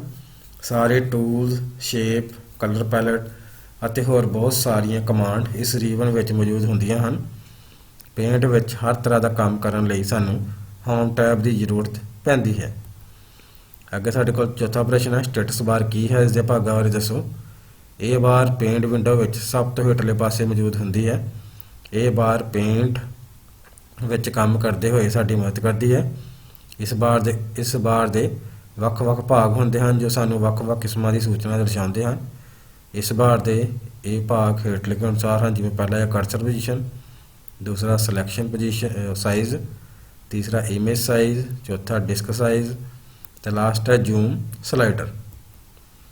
ਪੰਜਵਾਂ ਪ੍ਰਸ਼ਨ ਹੈ ਆਪਣੇ ਕੰਮ ਨੂੰ ਅਸੀਂ ਕਿਵੇਂ ਸੇਵ ਕਰ ਸਕਦੇ ਹਾਂ? ਤਰੀਕਾ ਦੱਸੋ। ਪਹਿਲਾਂ ਸਾਡੇ ਕੋਲ ਇਸ ਦਾ ਆਨਸਰ ਹੈ ਪੇਂਟ ਵਿੱਚ ਤਸਵੀਰ ਬਣਾਉਣ ਤੋਂ ਬਾਅਦ ਉਸ ਨੂੰ ਸੰਭਾਲ ਕੇ ਰੱਖਣ ਲਈ ਸਾਨੂੰ ਸੇਵ ਕਰਨਾ ਪੈਂਦਾ ਹੈ। ਪੇਂਟ ਵਿੱਚ ਨਵੀਂ ਫਾਈਲ ਨੂੰ ਕੀਬੋਰਡ ਰਾਹੀਂ ਸੇਵ ਕਰਨ ਦੇ ਸਟੈਪ ਹੇਠ ਲਿਖੇ ਅਨੁਸਾਰ ਹਨ। ਸਭ ਤੋਂ ਪਹਿਲਾਂ ਕੀਬੋਰਡ ਤੋਂ Ctrl+S ਕੀ ਨੂੰ ਇਕੱਠਿਆਂ ਦਬਾਓ। ਸੇਵ ਐਜ਼ ਡਾਇਲੋਗ ਬਾਕਸ ਵਿੱਚ ਫਾਈਲ ਦਾ ਨਾਮ ਟਾਈਪ ਕਰੋ ਤੇ ਸੇਵ ਬਟਨ ਤੇ ਕਲਿੱਕ ਕਰੋ। ਇਸ ਤਰ੍ਹਾਂ ਨਾਲ ਤੁਹਾਡੀ ਜਿਹੜੀ ਫਾਈਲ ਹੈ ਉਹ ਸੇਵ ਹੋ ਜਾਵੇਗੀ। ਅੱਗੇ ਸਾਡੇ ਕੋਲ ਪੰਜਵੇਂ ਪਾਰਟ ਦੇ ਖਾਲੀ ਥਾਵਾਂ ਭਰੋ। ਪਹਿਲਾ ਸਾਡੇ ਕੋਲ ਕਲਿੱਪ ਬੋਰਡ ਮੈਨੂ ਦੀਆਂ ਤਿੰਨ ਆਪਸ਼ਨਾਂ ਹੁੰਦੀਆਂ ਹਨ, ਕੱਟ, ਕਾਪੀ ਅਤੇ ਡੈਸ਼। ਸਾਡੇ ਕੋਲ ਇਹ ਆਪਸ਼ਨ ਹੈ ਪੇਸਟ, ਮੂਵ, ਕਲੋਜ਼ ਜਾਂ ਜ਼ੂਮ। ਸੋ ਕਲਿੱਪਬੋਰਡ ਮੈਨੂ ਦੀਆਂ ਤਿੰਨ ਆਪਸ਼ਨਾਂ ਹੁੰਦੀਆਂ ਹਨ। ਇਹ ਹਨ ਸਾਡੇ ਕੋਲ ਕੱਟ, ਕਾਪੀ ਅਤੇ ਪੇਸਟ। ਦੂਸਰਾ ਪ੍ਰਸ਼ਨ ਹੈ, ਸਭ ਤੋਂ ਪਹਿਲਾਂ ਜੋ ਸਭ ਤੋਂ ਉੱਪਰਲਾ ਬਟਨ ਜੋ ਕਿ ਡਾਇਮੰਡ ਸ਼ੇਪ ਵਿਚਕਾਰ ਲਾਈਨ ਹੈ ਉਸ ਨੂੰ ਡੈਸ਼ ਕਿਹਾ ਜਾਂਦਾ ਹੈ। ਤਾਂ ਸਭ ਤੋਂ ਉੱਪਰਲਾ ਬਟਨ ਜੋ ਕਿ ਡਾਇਮੰਡ ਸ਼ੇਪ ਵਿਚਕਾਰ ਲਾਈਨ ਹੈ ਉਸ ਨੂੰ ਕਰੌਪ ਕਿਹਾ ਜਾਂਦਾ ਹੈ। ਤੀਸਰੀ ਖਾਲੀ ਥਾਂ ਹੈ, ਡੈਸ਼ ਪੈਂਟਾਗਨ ਡਰਾ ਕਰਨ ਲਈ ਵਰਤਿਆ ਜਾਂਦਾ ਹੈ। ਤਾਂ ਸਾਡੇ ਕੋਲ ਇਸ ਦੇ ਆਪਸ਼ਨ ਹੈ ਟ੍ਰਾਇੰਗਲ, ਰੈਕਟੈਂਗਲ, ਪੈਂਟਾਗਨ ਜਾਂ ਹੈਕਸਾਗਨ। ਤਾਂ ਸਾਡੇ ਕੋਲ ਇਸ ਦਾ ਸਹੀ ਆਨਸਰ ਹੈ ਪੈਂਟਾਗਨ। ਪੈਂਟਾਗਨ ਡਰਾ ਕਰਨ ਲਈ ਵਰਤਿਆ ਜਾਂਦਾ ਹੈ। ਅੱਗੇ ਸਾਡੇ ਕੋਲ ਚੌਥੀ ਖਾਲੀ ਥਾਂ ਹੈ, ਇਰੇਜ਼ਰ ਟੂਲ ਦੀ ਮਦਦ ਨਾਲ ਅਸੀਂ ਮਾਊਸ ਦਾ ਡੈਸ਼ ਬਟਨ ਦਬਾਉਂਦੇ ਹੋਏ ਤਸਵੀਰ ਨੂੰ ਮਿਟਾ ਸਕਦੇ ਹਾਂ। ਸਾਡੇ ਕੋਲ ਜੋ ਆਪਸ਼ਨ ਹੈ ਖੱਬਾ, ਸੱਜਾ, ਸਕਰੋਲ ਜਾਂ ਕੋਈ ਨਹੀਂ। ਸੋ ਇਸ ਦਾ ਸਹੀ ਆਨਸਰ ਹੈ ਇਰੇਜ਼ਰ ਟੂਲ ਦੀ ਮਦਦ ਨਾਲ ਅਸੀਂ ਮਾਊਸ ਦਾ ਖੱਬਾ ਬਟਨ ਦਬਾਉਂਦੇ ਹੋਏ ਤਸਵੀਰ ਨੂੰ ਮਿਟਾ ਸਕਦੇ ਹਾਂ। ਪੰਜਵੀਂ ਖਾਲੀ ਥਾਂ ਹੈ, ਜਦੋਂ ਅਸੀਂ ਮਾਊਸ ਦਾ ਡੈਸ਼ ਬਟਨ ਦਬਾਉਂਦੇ ਹਾਂ ਤਾਂ ਕਲਰ ਟੂਲ ਦੀ ਵਰਤੋਂ ਹੁੰਦੀ ਹੈ। ਸਾਡੇ ਕੋਲ ਇਸ ਦੇ ਆਪਸ਼ਨ ਹੈ ਖੱਬਾ, ਸੱਜਾ, ਸਕਰੋਲ ਜਾਂ ਕੋਈ ਨਹੀਂ। ਸੋ ਜਦੋਂ ਅਸੀਂ ਮਾਊਸ ਦਾ ਸੱਜਾ ਬਟਨ ਦਬਾਉਂਦੇ ਹਾਂ ਤਾਂ ਕਲਰ ਟੂ ਦੀ ਵਰਤੋਂ ਹੁੰਦੀ ਹੈ। ਅੱਗੇ ਸਾਡੇ ਕੋਲ ਸਹੀ ਗੱਲ ਦੱਸੋ। ਪਹਿਲਾ ਸਾਡੇ ਕੋਲ ਪੁਆਇੰਟ ਹੈ ਐਲਿਪਸ ਟੂਲ ਦੀ ਮਦਦ ਨਾਲ ਅਸੀਂ ਸਕੁਏਅਰ ਬਣਾ ਸਕਦੇ ਹਾਂ, ਗਲਤ। ਦੂਸਰਾ ਹੈ eraser tool free hand drawing ਕਰਨ ਦੇ ਕੰਮ ਆਉਂਦਾ ਹੈ, ਗਲਤ। ਬੁਸ਼ ਟੂਲ ਦੀ ਵਰਤੋਂ ਕਲਰ ਸਪਰੇ ਕਰਨ ਲਈ ਕੀਤੀ ਜਾਂਦੀ ਹੈ, ਸਹੀ। ਡਰਾਇੰਗ ਜਾਂ ਵਰਕ ਖੇਤਰ ਉਹ ਥਾਂ ਹੁੰਦੀ ਹੈ ਜਿੱਥੇ ਅਸੀਂ ਤਸਵੀਰਾਂ ਬਣਾ ਸਕਦੇ ਹਾਂ, ਸਹੀ। ਪੰਜਵਾਂ ਹੈ ਟੈਕਸਟ ਟੂਲ ਦੀ ਵਰਤੋਂ ਤਸਵੀਰਾਂ ਵਿੱਚ ਟੈਕਸਟ ਭਰਨ ਲਈ ਕੀਤੀ ਜਾਂਦੀ ਹੈ, ਸਹੀ। ਅੱਗੇ ਸਾਡੇ ਕੋਲ ਛੋਟੇ ਉੱਤਰ ਵਾਲੇ ਪ੍ਰਸ਼ਨ ਆ ਗਏ। ਹੋਮ ਟੈਬ ਰੀਬਨ ਕੀ ਹੁੰਦਾ ਹੈ? ਹੋਮ ਟੈਬ ਰੀਬਨ ਪੇਂਟ ਦਾ ਇੱਕ ਮੁੱਖ ਭਾਗ ਹੈ। ਇਹ ਰੀਬਨ ਟਾਈਟਲ ਬਾਰ ਦੇ ਹੇਠਲੇ ਪਾਸੇ ਮੌਜੂਦ ਹੁੰਦਾ ਹੈ। ਪੇਂਟ ਵਿੱਚ ਜ਼ਿਆਦਾਤਰ ਵਰਤੀਆਂ ਜਾਣ ਵਾਲੀਆਂ ਕਮਾਂਡ ਇਸ ਮੈਨੂ ਵਿੱਚ ਮੌਜੂਦ ਹੁੰਦੀਆਂ ਹਨ। ਉਸ ਤੋਂ ਬਾਅਦ ਹੈ ਹੋਮ ਟੈਬ ਰੀਬਨ ਦੇ ਮੁੱਖ ਭਾਗਾਂ ਦੇ ਨਾਮ ਲਿਖੋ। ਸੋ ਹੋਮ ਟੈਬ ਰੀਬਨ ਦੇ ਜਿਹੜੇ ਭਾਗ ਹੈ ਜਿਸ ਵਿੱਚ ਪਹਿਲਾ ਨਾਮ ਹੈ ਕਲਿੱਪਬੋਰਡ, ਦੂਸਰਾ ਇਮੇਜ, ਤੀਸਰਾ ਟੂਲਸ, ਚੌਥਾ ਬਰਸ਼ਿਜ਼, ਪੰਜਵਾਂ ਸ਼ੇਪਸ, ਛੇਵਾਂ ਸਾਈਜ਼, ਸੱਤਵਾਂ ਕਲਰ। ਤੀਸਰਾ ਪ੍ਰਸ਼ਨ ਹੈ ਟੂਲ ਮੈਨੂ ਵਿੱਚ ਮੌਜੂਦ ਟੂਲ ਦੇ ਨਾਮ ਲਿਖੋ। ਸੋ ਟੂਲ ਮੈਨੂ ਵਿੱਚ ਮੌਜੂਦ ਟੂਲ ਦੇ ਨਾਮ ਜੋ ਕਿ ਹੇਠਾਂ ਲਿਖੇ ਅਨੁਸਾਰ ਹਨ। ਪਹਿਲਾ ਹੈ ਪੈਨਸਿਲ, ਦੂਸਰਾ ਫਿਲ ਵਿਦ ਕਲਰ, ਤੀਸਰਾ ਟੈਕਸਟ, ਚੌਥਾ ਇਰੇਜ਼ਰ, ਪੰਜਵਾਂ ਕਲਰ ਪਿਕਰ, ਛੇਵਾਂ ਮੈਗਨੀਫਾਇਰ। ਚੌਥਾ ਪ੍ਰਸ਼ਨ ਹੈ ਸਾਈਜ਼ ਟੂਲ ਕੀ ਹੁੰਦਾ ਹੈ? ਸਾਈਜ਼ ਟੂਲ ਇੱਕ ਅਜਿਹਾ ਟੂਲ ਹੈ ਜਿਸ ਦੀ ਵਰਤੋਂ ਕਰਕੇ ਕਿਸੇ ਬੁਰਸ਼ ਜਾਂ ਸ਼ੇਪ ਦੇ ਬਾਰਡਰ ਦੀ ਮੋਟਾਈ ਨੂੰ ਵਧਾਇਆ ਜਾਂ ਘਟਾਇਆ ਜਾ ਸਕਦਾ ਹੈ। ਇਹ ਟੂਲ ਉਸ ਸਮੇਂ ਐਕਟਿਵ ਹੁੰਦਾ ਹੈ ਜਦੋਂ ਅਸੀਂ ਬੁਰਸ਼ ਜਾਂ ਸ਼ੇਪ ਟੂਲ ਦੀ ਚੋਣ ਕਰ ਸਕਦੇ ਹਾਂ ਜਾਂ ਕਰਦੇ ਹਾਂ। ਪੰਜਵਾਂ ਪ੍ਰਸ਼ਨ ਹੈ ਬੁਰਸ਼ ਬਾਰੇ ਦੱਸੋ। ਬੁਰਸ਼ ਟੂਲ ਦੀ ਵਰਤੋਂ ਨਾਲ ਅਸੀਂ ਵੱਖ-ਵੱਖ ਟੈਕਸਚਰ ਅਤੇ ਬੁਰਸ਼ਾਂ ਦੇ ਆਕਾਰ ਦੀ ਵਰਤੋਂ ਕਰਦੇ ਹੋਏ ਡਰਾਇੰਗ ਬਣਾ ਸਕਦੇ ਹਾਂ। ਬੁਰਸ਼ ਦੇ ਆਕਾਰ ਨੂੰ ਅਸੀਂ ਸਾਈਜ਼ ਟੂਲ ਜਾਂ ਬੁਰਸ਼ ਟੂਲ ਨਾਲ ਕੰਟਰੋਲ ਕਰ ਸਕਦੇ ਹਾਂ। ਅੱਗੇ ਸਾਡੇ ਕੋਲ ਆ ਗਏ ਹਨ ਵੱਡੇ ਉੱਤਰਾਂ ਵਾਲੇ ਪ੍ਰਸ਼ਨ। ਪਹਿਲਾ ਪ੍ਰਸ਼ਨ ਹੈ ਵਿਊ ਟੈਬ ਰੀਬਨ ਦਾ ਵਰਣਨ ਕਰੋ। ਹੋਮ ਟੈਬ ਰੀਬਨ ਪੇਂਟ ਦਾ ਇੱਕ ਮੁੱਖ ਭਾਗ ਹੈ। ਇਹ ਰੀਬਨ ਟਾਈਟਲ ਬਾਰ ਦੇ ਹੇਠਲੇ ਪਾਸੇ ਮੌਜੂਦ ਹੁੰਦਾ ਹੈ। ਪੇਂਟ ਵਿੱਚ ਜ਼ਿਆਦਾਤਰ ਵਰਤੀਆਂ ਜਾਣ ਵਾਲੀਆਂ ਕਮਾਂਡ ਇਸ ਮੈਨੂ ਵਿੱਚ ਮੌਜੂਦ ਹੁੰਦੀਆਂ ਹਨ। ਸੋ ਹੋਮ ਟੈਬ ਰੀਬਨ ਦੇ ਵੱਖ-ਵੱਖ ਭਾਗ ਹੇਠਾਂ ਲਿਖੇ ਅਨੁਸਾਰ ਹਨ। ਪਹਿਲਾ ਸਾਡੇ ਕੋਲ ਕਲਿੱਪਬੋਰਡ। ਕਲਿੱਪਬੋਰਡ ਗਰੁੱਪ ਵਿੱਚ ਤਿੰਨ ਆਪਸ਼ਨਾਂ ਹੁੰਦੀਆਂ ਹਨ, ਕੱਟ, ਕਾਪੀ ਅਤੇ ਪੇਸਟ। ਜਦੋਂ ਅਸੀਂ ਕਿਸੇ ਚੀਜ਼ ਨੂੰ ਸਿਲੈਕਟ ਨੂੰ ਕਰਦੇ ਹਾਂ ਉਦੋਂ ਹੀ ਕੱਟ ਕਾਪੀ ਆਈਕਨ ਦਿਖਾਈ ਦਿੰਦੇ ਹਨ। ਇਮੇਜ ਗਰੁੱਪ ਵਿੱਚ ਸਿਲੈਕਸ਼ਨ ਕਮਾਂਡਾਂ ਰਾਹੀਂ ਅਸੀਂ ਇਮੇਜ ਦੇ ਕਿਸੇ ਹਿੱਸੇ ਨੂੰ ਸਿਲੈਕਟ ਕਰ ਸਕਦੇ ਹਾਂ। ਕ੍ਰੌਪ ਆਪਸ਼ਨ ਰਾਹੀਂ ਇਮੇਜ ਦੇ ਬਲੋੜੇ ਹਿੱਸੇ ਨੂੰ ਮਿਟਾ ਸਕਦੇ ਹਾਂ ਅਤੇ ਰੀਸਾਈਜ਼ ਨਾਲ ਇਮੇਜ ਦਾ ਆਕਾਰ ਸੈੱਟ ਕਰ ਸਕਦੇ ਹਾਂ ਅਤੇ ਰੋਟੇਟ ਰਾਹੀਂ ਇਮੇਜ ਨੂੰ ਘੁਮਾ ਵੀ ਸਕਦੇ ਹਾਂ। ਤੀਸਰਾ ਸਾਡੇ ਕੋਲ ਟੂਲ ਗਰੁੱਪ ਵਿੱਚ ਮੌਜੂਦ pencil, text, fill with colour, eraser, colour picker, magnifier ਵਰਗੇ ਟੂਲ ਦੀ ਵਰਤੋਂ ਕਰਕੇ ਡਰਾਇੰਗ ਬਣਾ ਸਕਦੇ ਹਾਂ। ਚੌਥਾ ਹੈ ਬਰਸ਼ਿਜ਼। ਬੁਰਸ਼ ਦੀ ਵਰਤੋਂ ਕਰਕੇ ਅਸੀਂ ਬੁਰਸ਼ ਦੀ ਮੋਟਾਈ ਅਤੇ ਟੈਕਸਚਰ ਨੂੰ ਵਰਤ ਸਕਦੇ ਹਾਂ। ਪੰਜਵਾਂ ਸ਼ੇਪਸ ਗਰੁੱਪ ਵਿੱਚ ਮੌਜੂਦ ਵੱਖ-ਵੱਖ ਸ਼ੇਪ ਦੀ ਵਰਤੋਂ ਕਰਦੇ ਹੋਏ ਡਰਾਇੰਗ ਬਣਾਈ ਜਾ ਸਕਦੀ ਹੈ। ਛੇਵਾਂ ਹੈ ਸਾਈਜ਼। ਬੁਰਸ਼ ਜਾਂ ਸ਼ੇਪ ਟੂਲ ਨੂੰ ਚੁਣਨ ਤੋਂ ਬਾਅਦ ਸਾਈਜ਼ ਟੂਲ ਦੇ ਹੇਠਾਂ ਇੱਕ ਐਰੋ 'ਤੇ ਕਲਿੱਕ ਕਰਕੇ ਲਾਈਨ ਦੀ ਮੋਟਾਈ ਚੁਣ ਸਕਦੇ ਹਾਂ। ਸੱਤਵਾਂ ਹੈ ਕਲਰਸ। ਕਲਰ ਗਰੁੱਪ ਵਿੱਚ ਮੌਜੂਦ ਰੰਗਾਂ ਨੂੰ ਆਪਣੀ ਡਰਾਇੰਗ ਵਿੱਚ ਅਪਲਾਈ ਕਰ ਸਕਦੇ ਹਾਂ। दूसरा साढ़े कोल वड्डा प्रश्न है, होम टैब रीबन के कलर सैक्शन के भागों का वर्णन करो। तो होम टैब रीबन के कलर सैक्शन के साढ़े कोल 3 भाग ने। पहला असी पहले भाग की गल कर लेने, कलर 1 और कलर 2। कलर 1 फोरग्राउंड कलर होंदा है और जो असी पेंट खोलते हैं तो हमेशा काला होंदा है, और कलर 2 बैकग्राउंड कलर होंदा है और जो असी पेंट खोलते हैं तो हमेशा चिट्टा होंदा है। दूसरा पॉइंट है कलर पैलेट। कलर पैलेट विच वरते जाने वाले ਵੱਖ-ਵੱਖ रंग होंदे हैं। तीसरा है edit colour. Edit colour button सानू कलर पैलेट तो इलावा होर रंग भरन की आग्या दिंदा है। तीसरा प्रश्न है रीसाइज और स्क्यू ऑप्शन बारे लिखो। रीसाइज ऑप्शन की वरतों करते हुए असी इमेज के आकार नूं लोड़ अनुसार छोटा वड्डा कर सकते हैं। इमेज नूं परसेंटेज या पिक्सल विच होरीजेंटल या वर्टिकल के आकार नूं दर्ज करके वधाया या घटाया जा सकता है। स्क्यू ऑप्शन साडी सिलैक्शन विच एक वड्डा बॉर्डर एरिया शामिल कर देंदी है तां जो साडी तस्वीर का कोई हिस्सा कट ना हो जाए। चौथा प्रश्न है टैक्सट टूल की हुंदा है, टैक्सट नूं फॉर्मेट किवें कीता जांदा है। तो टैक्सट टूल की वरतों इमेज या ड्राइंग शीट विच टैक्सट भरन लई कीती जांदी है। टैक्सट नूं फॉर्मेट करने का तरीका, टूल मेनू विचों टैक्सट टूल सिलैक्ट करो और शीट ते माउस नाल ड्रैग करके टैक्सट लिखो। टैक्सट नूं सिलैक्ट करके फॉन्ट नेम बॉक्स विचों फॉन्ट माउस का बटन दबा के उपर तो हेठा वाल नूं आओ, तुहाडे टैक्सट की दिख बदलती नज़र आएगी। सही फॉन्ट की चोण करो। इस तरह फॉन्ट स्टाइल और कलर 1 और कलर 2 नूं बदल के टैक्सट फॉर्मेट कर सकते हो। पंजवां प्रश्न है शेप्स मेनू बारे विस्तार नाल लिखो। शेप्स गैलरी विच रैक्टेंगल, राउंडेड रैक्टेंगल, एलिप्स और फ्री हैंड पॉलीगन के नाल लाइन टूल और करव लाइन टूल भी वेख्या जा सकता है। इत्थे होर बहुत सारिया शेप जिमें कि एरो, स्पीच बैलून और कई तरह दी शेप्स की वरतों की जा सकती है। अगे साढ़े कोल पार्ट नंबर 6 खाली थावां भरो। पहली खाली थां है कंप्यूटर हार्डवेयर और डैश का सुमेल है। तो साढ़े कोल जो ऑप्शन है सॉफ्टवेयर, एप्लीकेशन, प्रोग्राम या उपरोक्त सारे। तो इसका सही आंसर है कंप्यूटर हार्डवेयर और सॉफ्टवेयर का सुमेल है। दूसरा साढ़े को खाली थां है हिदायतां दे समूह नूं डैश कहा जाता है। तो साढ़े कोल इसके ऑप्शन ने पहला सॉफ्टवेयर, दूसरा हार्डवेयर, तीसरा प्रोग्राम तो लास्ट है एप्लीकेशन। साढ़े कोल सही आंसर है हिदायतां दे समूह नूं प्रोग्राम कहा जाता है। तीसरी साढ़े को खाली थां है प्रोग्राम के समूह नूं डैश कहा जाता है। तो साढ़े कोल इसके ऑप्शन ने पहला हार्डवेयर, दूसरा सॉफ्टवेयर, तीसरा प्रोसैसर, लास्ट है कोई नहीं। सो प्रोग्राम के समूह नूं सॉफ्टवेयर कहा जाता है। उस तो बाद साढ़े कोल चौथी खाली थां है सॉफ्टवेयर मुख्य तौर पर डैश तरह के होंदे हन। तो साढ़े कोल इसके ऑप्शन ने 2, 3, 4 या 5। तो साढ़े कोल सही आंसर है सॉफ्टवेयर मुख्य तौर पर 2 तरह के होंदे हन। अगे साढ़े कोल पंजवीं खाली थां है कंप्यूटर डैश तो बिना काम नहीं कर सकता। तो साढ़े कोल इसके ऑप्शन है वर्ड, एक्सेल, सिस्टम सॉफ्टवेयर या पावर पॉइंट। तो साढ़े कोल इसका सही आंसर है कंप्यूटर सिस्टम सॉफ्टवेयर तो बिना काम नहीं कर सकता। अगे साढ़े कोल सही गल दसो। पहला साढ़े कोल पॉइंट है सॉफ्टवेयर का दूजा नाम हार्डवेयर है, गलत।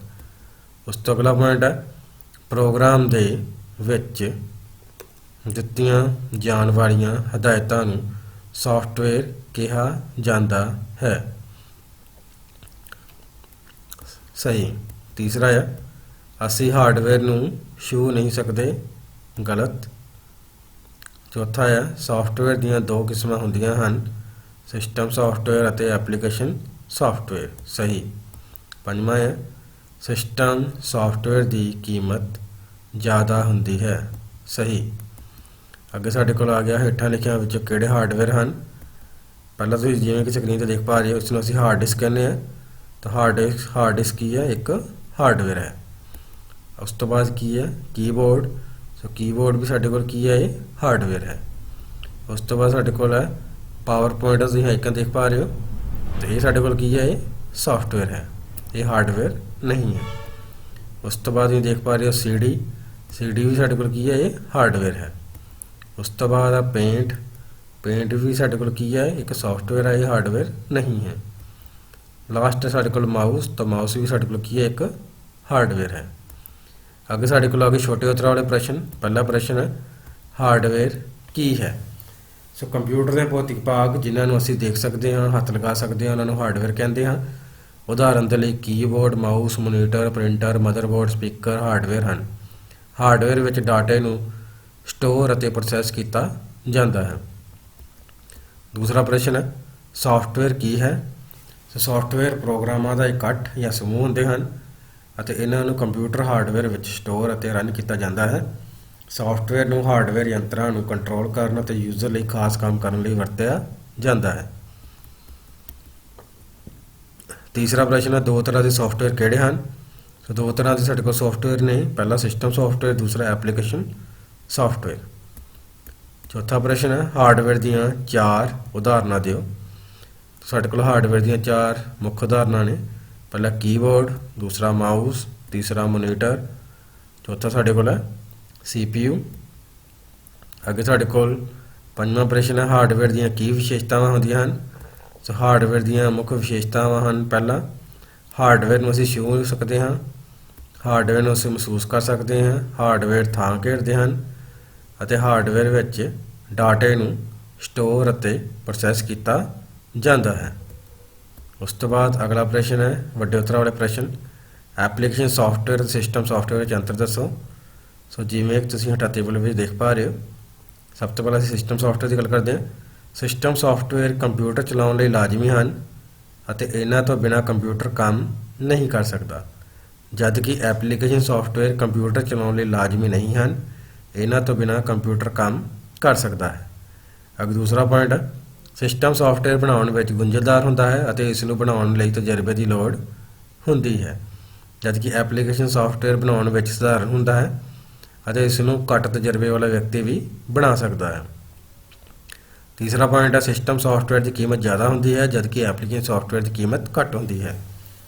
ਚੌਥਾ ਪੁਆਇੰਟ ਹੈ, ਸਿਸਟਮ ਸੌਫਟਵੇਅਰ ਹਾਰਡਵੇਅਰ ਨਾਲ ਸਿੱਧੇ ਤੌਰ 'ਤੇ ਸੰਪਰਕ ਕਰਦੇ ਹਨ ਅਤੇ ਆਪਰੇਟਿੰਗ ਸਿਸਟਮ 'ਤੇ ਨਿਰਭਰ ਕਰਦੇ ਹਨ। ਐਪਲੀਕੇਸ਼ਨ ਸੌਫਟਵੇਅਰ ਹਾਰਡਵੇਅਰ ਨਾਲ ਸਿੱਧੇ ਤੌਰ 'ਤੇ ਸੰਪਰਕ ਨਹੀਂ ਕਰਦੇ ਅਤੇ ਸਿਸਟਮ ਸੌਫਟਵੇਅਰ 'ਤੇ ਨਿਰਭਰ ਕਰਦੇ ਹਨ। ਪੰਜਵਾਂ ਪੁਆਇੰਟ ਹੈ, ਸਿਸਟਮ ਸੌਫਟਵੇਅਰ ਦੀਆਂ ਉਦਾਹਰਨਾਂ ਹਨ ਜਿਵੇਂ ਕਿ ਵਿੰਡੋ, ਲਾਈਨੈਕਸ ਆਦਿ, ਅਤੇ ਐਪਲੀਕੇਸ਼ਨ ਸੌਫਟਵੇਅਰ ਦੇ ਉਦਾਹਰਨਾਂ ਹਨ ਜਿਵੇਂ ਕਿ MS paint, MS Word, MS Excel, MS PowerPoint ਆਦਿ। ਅੱਗੇ ਦੂਸਰਾ ਵੱਡਾ ਪ੍ਰਸ਼ਨ ਹੈ, ਹਾਰਡਵੇਅਰ ਨੂੰ ਠੀਕ ਰੱਖਣ ਲਈ ਕਿਹੜੀਆਂ ਗੱਲਾਂ ਦਾ ਧਿਆਨ ਰੱਖਣਾ ਚਾਹੀਦਾ ਹੈ। ਸਾਡੇ ਕੋਲ ਇਸਦਾ ਪਹਿਲਾ ਪੁਆਇੰਟ ਹੈ, ਕੰਪਿਊਟਰ ਦੇ ਭਾਗਾਂ ਨੂੰ ਸਾਨੂੰ ਸਾਫ਼ ਰੱਖਣਾ ਚਾਹੀਦਾ ਹੈ। ਕੰਪਿਊਟਰ ਨੂੰ ਵਰਤਣ ਤੋਂ ਬਾਅਦ ਉਸ ਨੂੰ ਕਵਰ ਕਰ ਦੇਣਾ ਚਾਹੀਦਾ ਹੈ। ਕੰਪਿਊਟਰ ਦੇ ਭਾਗਾਂ ਦੀਆਂ ਤਾਰਾਂ ਨੂੰ ਖਿੱਚਣਾ ਨਹੀਂ ਚਾਹੀਦਾ। ਕੰਪਿਊਟਰ ਦੇ ਭਾਗਾਂ ਨੂੰ ਠੀਕ ਢੰਗ ਨਾਲ ਰੱਖਣਾ ਅਤੇ ਟੁੱਟਣ ਤੋਂ ਬਚਾਉਣਾ ਚਾਹੀਦਾ ਹੈ। ਕੰਪਿਊਟਰ ਦੀ ਪਾਵਰ ਔਨ ਕਰਕੇ ਉਸ ਨੂੰ ਸਾਫ਼ ਨਹੀਂ ਕਰਨਾ ਚਾਹੀਦਾ। ਕੰਪਿਊਟਰ ਹਾਰਡਵੇਅਰ ਨੂੰ ਸਾਫ਼ ਕਰਨ ਲੱਗਿਆ ਸਾਫ਼ ਜਾਂ ਨਰਮ ਕੱਪੜੇ ਦੀ ਵਰਤੋਂ ਕਰਨੀ ਚਾਹੀਦੀ ਹੈ। ਕੰਪਿਊਟਰ ਦੇ ਨੇੜੇ ਕੁਝ ਖਾਣਾ ਨਹੀਂ ਚਾਹੀਦਾ। ਕੰਪਿਊਟਰ ਕੀਬੋਰਡ ਦੇ ਬਟਨ ਨੂੰ ਜ਼ੋਰ ਨਾਲ ਨਹੀਂ ਦਬਾਉਣਾ ਚਾਹੀਦਾ। ਅੱਗੇ ਸਾਡੇ ਕੋਲ ਤੀਸਰਾ ਪ੍ਰਸ਼ਨ ਹੈ, ਵੱਖ-ਵੱਖ ਸੌਫਟਵੇਅਰ ਬਾਰੇ ਜਾਣਕਾਰੀ ਦਿਓ। ਸੋ ਵੱਖ-ਵੱਖ ਤਰ੍ਹਾਂ ਦੇ ਸਾਡੇ ਕੋਲ ਜਿਹੜੇ ਸੌਫਟਵੇਅਰ ਹੈ ਉਹਨਾਂ ਵਿੱਚ ਸਾਡੇ ਕੋਲ ਸਿਸਟਮ ਅਤੇ application software.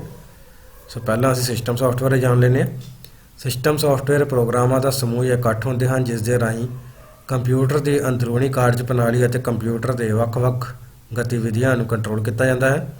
System software input ਯੰਤਰਾਂ ਤੋਂ ਡਾਟਾ ਪੜ੍ਹਦੇ ਹਨ, ਪ੍ਰੋਸੈਸ ਕਰਦੇ ਹਨ ਅਤੇ ਪ੍ਰੋਸੈਸ ਕੀਤੀ ਹੋਈ ਸੂਚਨਾ ਨੂੰ ਆਉਟਪੁੱਟ ਯੰਤਰਾਂ ਤੱਕ ਪਹੁੰਚਾਉਂਦੇ ਹਨ। ਜੇਕਰ ਕੰਪਿਊਟਰ ਵਿੱਚ ਕੋਈ ਵੀ ਸਿਸਟਮ ਸੌਫਟਵੇਅਰ ਨਾ ਹੋਵੇ ਤਾਂ ਇਹ ਇੱਕ ਡੱਬੇ ਵਾਂਗ ਹੁੰਦਾ ਹੈ ਜਿਸ ਤੋਂ ਕੋਈ ਵੀ ਕੰਮ ਨਹੀਂ ਲਿਆ ਜਾ ਸਕਦਾ। ਦੂਜਾ ਸਾਡੇ ਕੋਲ ਐਪਲੀਕੇਸ਼ਨ ਸੌਫਟਵੇਅਰ। ਐਪਲੀਕੇਸ਼ਨ ਸੌਫਟਵੇਅਰ ਦੀ ਵਰਤੋਂ ਕਿਸੇ ਖਾਸ ਕੰਮ ਨੂੰ ਕਰਨ ਲਈ ਕੀਤੀ ਜਾਂਦੀ ਹੈ। ਐਪਲੀਕੇਸ਼ਨ ਸੌਫਟਵੇਅਰ ਪ੍ਰੋਗਰਾਮਾਂ ਦਾ ਸਮੂਹ ਹੁੰਦੇ ਹਨ ਜਿਨ੍ਹਾਂ ਨੂੰ ਪ੍ਰੋਗਰਾਮਰ ਦੁਆਰਾ ਬਣਾਇਆ ਗਿਆ ਹੁੰਦਾ ਹੈ। ਐਪਲੀਕੇਸ਼ਨ ਸੌਫਟਵੇਅਰ ਰਾਹੀਂ ਡਾਕੂਮੈਂਟ ਤਿਆਰ ਕਰਨਾ, ਡਾਕੂਮੈਂਟ ਸੁੰਦਰ ਬਣਾਉਣਾ, ਗਣਨਾਵਾਂ ਕਰਨਾ, ਨਤੀਜਾ ਤਿਆਰ ਕਰਨਾ, ਰਿਪੋਰਟਾਂ ਤਿਆਰ ਕਰਨਾ, ਗ੍ਰਾਫਿਕਸ ਨਾਲ ਕੰਮ ਕਰਨਾ ਅਤੇ ਡਾਟੇ ਨੂੰ ਤਰਤੀਬਵਾਰ ਲਗਾਉਣਾ ਵਰਗੇ ਕੰਮ ਕਰਵਾਏ ਜਾਂਦੇ ਹਨ। ਚੌਥਾ ਪ੍ਰਸ਼ਨ ਹੈ, ਮਦਰਬੋਰਡ ਕੀ ਹੈ। ਇਸ ਦੇ ਕੋਈ 5 ਭਾਗਾਂ ਬਾਰੇ ਜਾਣਕਾਰੀ ਦਿਓ। ਸੋ ਮਦਰਬੋਰਡ ਇੱਕ ਪਲਾਸਟਿਕ ਦੀ ਸ਼ੀਟ ਹੁੰਦੀ ਹੈ ਜਿਸ ਉੱਤੇ ਕੰਪਿਊਟਰ ਸਿਸਟਮ ਦੇ ਵੱਖ-ਵੱਖ ਭਾਗਾਂ ਨੂੰ ਜੋੜਨ ਲਈ ਕਈ ਤਰ੍ਹਾਂ ਦੇ ਸਰਕਟ ਜਾਂ ਕਨੈਕਟਰ ਮੌਜੂਦ ਹੁੰਦੇ ਹਨ। ਮਦਰਬੋਰਡ ਕੰਪਿਊਟਰ ਸਿਸਟਮ ਦਾ ਦਿਲ ਹੁੰਦਾ ਹੈ ਅਤੇ ਸਾਰੇ ਯੰਤਰ ਇਸ ਨਾਲ ਹੀ ਜੁੜੇ ਹੁੰਦੇ ਹਨ। ਮਦਰਬੋਰਡ ਹੀ ਸਾਰੇ ਯੰਤਰਾਂ ਤੱਕ ਬਿਜਲੀ ਦੀ ਸਪਲਾਈ ਪਹੁੰਚਾਉਂਦਾ ਹੈ। ਸੋ ਮਦਰਬੋਰਡ ਦੇ 5 ਭਾਗ ਹਨ, ਜਿਸ ਵਿੱਚ ਪਹਿਲਾ ਸਾਡੇ ਕੋਲ ਭਾਗ ਹੈ ਹਾਰਡ ਡਰਾਈਵ। ਹਾਰਡ ਡਰਾਈਵ ਇੱਕ ਮੁੱਖ ਸਟੋਰੇਜ ਡਿਵਾਈਸ ਹੈ ਜੋ ਡਾਟਾ ਨੂੰ ਪੱਕੇ ਤੌਰ ਤੇ ਕੰਪਿਊਟਰ ਵਿੱਚ ਸਟੋਰ ਕਰਦਾ ਹੈ। ਸੋ ਦੂਸਰਾ ਇਸ ਦਾ ਪੁਆਇੰਟ ਹੈ ਵੀਡੀਓ ਕਾਰਡ। ਵੀਡੀਓ ਕਾਰਡ ਇੱਕ ਯੰਤਰ ਹੈ ਜੋ ਵਿਜ਼ੂਅਲ ਸੂਚਨਾਵਾਂ ਨੂੰ ਮੋਨੀਟਰ ਤੇ ਭੇਜਦਾ ਹੈ। ਤੀਸਰਾ ਪੁਆਇੰਟ ਹੈ ਪ੍ਰੋਸੈਸਰ। ਪ੍ਰੋਸੈਸਰ ਕੰਪਿਊਟਰ ਸਿਸਟਮ ਦਾ ਮੁੱਖ ਯੰਤਰ ਹੈ ਜੋ ਕੰਪਿਊਟਰ ਪ੍ਰੋਗਰਾਮ ਦੀਆਂ ਹਦਾਇਤਾਂ ਨੂੰ ਚਲਾਉਂਦਾ ਹੈ। ਕੰਪਿਊਟਰ ਦੇ ਅਰਥਮੈਟਿਕ ਲੌਜੀਕਲ ਕੰਟਰੋਲ ਅਤੇ ਇਨਪੁਟ ਆਉਟਪੁੱਟ ਵਰਗੇ ਕੰਮਾਂ ਨੂੰ ਕਰਵਾਉਂਦਾ ਹੈ। ਚੌਥਾ ਸਾਡੇ ਕੋਲ ਪੁਆਇੰਟ ਹੈ ਪੱਖਾ। ਹਰੇਕ ਕੰਪਿਊਟਰ ਸਿਸਟਮ ਦੇ ਅੰਦਰ ਇੱਕ ਪੱਖਾ ਹੁੰਦਾ ਹੈ ਜੋ CPU ਨੂੰ ਜ਼ਿਆਦਾ ਗਰਮ ਹੋਣ ਤੋਂ ਬਚਾਉਂਦਾ ਹੈ। ਪੰਜਵਾਂ ਸਾਡੇ ਕੋਲ ਹੈ ਪਾਵਰ ਸਪਲਾਈ। ਪਾਵਰ ਸਪਲਾਈ ਉਹ ਭਾਗ ਹੈ ਜੋ ਕੰਪਿਊਟਰ ਨੂੰ ਬਿਜਲੀ ਦੀ ਸਪਲਾਈ ਮੁਹੱਈਆ ਕਰਵਾਉਂਦਾ ਹੈ। ਅੱਗੇ ਸਾਡੇ ਕੋਲ ਪਾਰਟ ਨੰਬਰ 7 ਖਾਲੀ ਥਾਵਾਂ ਭਰੋ। ਤਾਂ ਸਾਡੇ ਕੋਲ ਪਹਿਲਾ ਪੁਆਇੰਟ ਹੈ ਡੈਸ਼ ਦੀ ਵਰਤੋਂ ਕੰਪਿਊਟਰ ਵਿੱਚ ਫੋਟੋਆਂ ਕਲਿੱਕ ਕਰਨ ਲਈ ਕੀਤੀ ਜਾਂਦੀ ਹੈ। ਤਾਂ ਸਾਡੇ ਕੋਲ ਇਸ ਦੇ ਆਪਸ਼ਨ ਨੇ ਹੈੱਡਫੋਨ, ਵੈਬ ਕੈਮਰਾ, ਸਪੀਕਰ ਜਾਂ ਕੋਈ ਵੀ ਨਹੀਂ। ਸੋ ਵੈਬ ਕੈਮਰਾ ਦੀ ਵਰਤੋਂ ਕੰਪਿਊਟਰ ਵਿੱਚ ਫੋਟੋਆਂ ਕਲਿੱਕ ਕਰਨ ਲਈ ਕੀਤੀ ਜਾਂਦੀ ਹੈ। ਅਗਲਾ ਪ੍ਰਸ਼ਨ ਹੈ ਆਮ ਵਰਤੋਂ ਵਾਲੇ ਕੀਬੋਰਡ ਦੀਆਂ ਡੈਸ਼ ਕੀਜ਼ ਹੁੰਦੀਆਂ ਨੇ। ਤਾਂ ਸਾਡੇ ਕੋਲ ਇਸ ਆਪਸ਼ਨ ਨੇ 100, 104, 106 ਜਾਂ 112। ਸੋ ਆਮ ਵਰਤੋਂ ਵਾਲੇ ਕੀਬੋਰਡ ਦੀਆਂ ਕੁੱਲ 104 ਕੀਜ਼ ਹੁੰਦੀਆਂ ਹਨ। ਤੀਸਰਾ ਪ੍ਰਸ਼ਨ ਹੈ ਬਾਰਕੋਡ ਰੀਡਰ ਵਿੱਚ ਡੈਸ਼ ਹੁੰਦਾ ਹੈ। ਸਾਡੇ ਕੋਲ ਇਸ ਦੇ ਆਪਸ਼ਨ ਹੈ ਲਾਈਟ ਸੈਂਸਰ, ਹੀਟ, ਮੈਗਨੇਟਿਕ ਜਾਂ ਸਾਰੇ ਹੀ। ਸੋ ਬਾਰਕੋਡ ਰੀਡਰ ਵਿੱਚ ਲਾਈਟ ਸੈਂਸਰ ਹੁੰਦਾ ਹੈ। ਚੌਥਾ ਪ੍ਰਸ਼ਨ ਹੈ ਡੈਸ਼ ਇੱਕ ਪੁਆਇੰਟਿੰਗ ਯੰਤਰ ਹੈ। ਸਾਡੇ ਕੋਲ ਇਸ ਦੇ ਆਪਸ਼ਨ ਹੈ ਕੀਬੋਰਡ, ਮਾਊਸ, ਕੈਮਰਾ ਜਾਂ ਕੋਈ ਵੀ ਨਹੀਂ। ਸਾਡੇ ਕੋਲ ਇਸ ਦਾ ਸਹੀ ਆਨਸਰ ਹੈ ਮਾਊਸ ਇੱਕ ਪੁਆਇੰਟਿੰਗ ਯੰਤਰ ਹੈ। ਪੰਜਵੀਂ ਸਾਡੇ ਕੋਲ ਖਾਲੀ ਥਾਂ ਹੈ ਡੈਸ਼ ਦੀ ਵਰਤੋਂ ਕੰਪਿਊਟਰ ਵਿੱਚ ਟੈਕਸਟ ਅਤੇ ਤਸਵੀਰਾਂ ਭਰਨ ਲਈ ਕੀਤੀ ਜਾਂਦੀ ਹੈ। ਤਾਂ ਸਾਡੇ ਕੋਲ ਇਸਦੇ ਆਪਸ਼ਨ ਹੈ ਪ੍ਰਿੰਟਰ, ਕੀਬੋਰਡ, ਸਕੈਨਰ ਜਾਂ ਮਾਊਸ। ਸਾਡੇ ਕੋਲ ਇਸਦਾ ਸਹੀ ਆਨਸਰ ਹੈ ਪ੍ਰਿੰਟਰ ਦੀ ਵਰਤੋਂ ਕੰਪਿਊਟਰ ਵਿੱਚ ਟੈਕਸਟ ਅਤੇ ਤਸਵੀਰਾਂ ਭਰਨ ਲਈ ਕੀਤੀ ਜਾਂਦੀ ਹੈ। ਤੇ ਉਸ ਤੋਂ ਬਾਅਦ ਛੇਵੀਂ ਖਾਲੀ ਥਾਂ ਹੈ ਡੈਸ਼ ਕੀਜ਼ ਦੀ ਵਰਤੋਂ ਕਰਸਰ ਨੂੰ ਸਾਰੀਆਂ ਦਿਸ਼ਾਵਾਂ ਵਿੱਚ ਘੁਮਾਉਣ ਲਈ ਕੀਤੀ ਜਾਂਦੀ ਹੈ। ਸਾਡੇ ਕੋਲ ਇਸਦੇ ਆਪਸ਼ਨ ਹੈ special keys, arrow keys, function keys ਜਾਂ ਨੂਮੈਰਿਕ ਕੀਜ਼। ਤਾਂ ਸਾਡੇ ਕੋਲ ਇਸਦਾ ਸਹੀ ਆਨਸਰ ਹੈ ਐਰੋ ਕੀਜ਼ ਦੀ ਵਰਤੋਂ ਕਰਸਰ ਨੂੰ ਸਾਰੀਆਂ ਦਿਸ਼ਾਵਾਂ ਵਿੱਚ ਘੁਮਾਉਣ ਲਈ ਕੀਤੀ ਜਾਂਦੀ ਹੈ। ਅੱਗੇ ਸਾਡੇ ਕੋਲ ਸਹੀ ਗਲਤ ਦੱਸੋ। ਸਾਡੇ ਕੋਲ ਦਾ ਪਹਿਲਾ ਪੁਆਇੰਟ ਹੈ ਵੈਬ ਕੈਮਰਾ ਤਸਵੀਰ ਨੂੰ ਫਿਲਮ ਉੱਤੇ ਬਣਾਉਂਦਾ ਹੈ, ਗਲਤ। ਦੂਸਰਾ ਪੁਆਇੰਟ ਹੈ ਸਕਰੋਲ ਬਟਨ ਦੀ ਵਰਤੋਂ ਸਕਰੀਨ ਨੂੰ ਸਰਕਾਉਣ ਲਈ ਕੀਤੀ ਜਾਂਦੀ ਹੈ, ਸਹੀ। ਤੀਸਰਾ ਹੈ ਜੋਇਸਟਿਕ ਦੀ ਵਰਤੋਂ ਵੀਡੀਓ ਗੇਮ ਨੂੰ ਵਿੱਚ ਖੇਡਣ ਲਈ ਕੀਤੀ ਜਾਂਦੀ ਹੈ, ਸਹੀ। ਡਿਲੀਟ ਕੀ ਸਪੈਸ਼ਲ ਕੀ ਹੁੰਦੀ ਹੈ, ਸਹੀ। ਪੰਜਵਾਂ ਹੈ ਫੰਕਸ਼ਨ ਕੀ F1 ਤੋਂ F12 ਤੱਕ ਹੁੰਦੀਆਂ ਹਨ, ਸਹੀ। ਅੱਗੇ ਹੈ ਸਾਡੇ ਕੋਲ ਛੋਟੇ ਉੱਤਰ ਵਾਲੇ ਪ੍ਰਸ਼ਨ। ਪਹਿਲਾ ਪ੍ਰਸ਼ਨ ਹੈ ਇਨਪੁਟ ਯੰਤਰ ਕੀ ਹੁੰਦੇ ਹਨ। ਸੋ ਇਨਪੁਟ ਯੰਤਰ ਇੱਕ ਅਜਿਹਾ ਹਾਰਡਵੇਅਰ ਯੰਤਰ ਹੈ ਜਿਸ ਦੀ ਵਰਤੋਂ ਕੰਪਿਊਟਰ ਵਿੱਚ ਡਾਟਾ, ਹਦਾਇਤਾਂ ਅਤੇ ਸੂਚਨਾ ਨੂੰ ਇਨਪੁਟ ਕਰਵਾਉਣ ਲਈ ਕੀਤੀ ਜਾਂਦੀ ਹੈ। ਜੇਕਰ CPU ਕੰਪਿਊਟਰ ਦਾ ਦਿਮਾਗ ਹੈ ਤਾਂ ਇਨਪੁਟ ਯੰਤਰ ਕੰਪਿਊਟਰ ਦੇ ਅੱਖ, ਕੰਨ ਹਨ ਜੋ ਇਸ ਤੱਕ ਸੂਚਨਾ ਪਹੁੰਚਾਉਂਦੇ ਹਨ। ਦੂਸਰਾ ਪ੍ਰਸ਼ਨ ਹੈ ਕੋਈ 6 ਇਨਪੁਟ ਯੰਤਰਾਂ ਦੇ ਨਾਂ ਲਿਖੋ।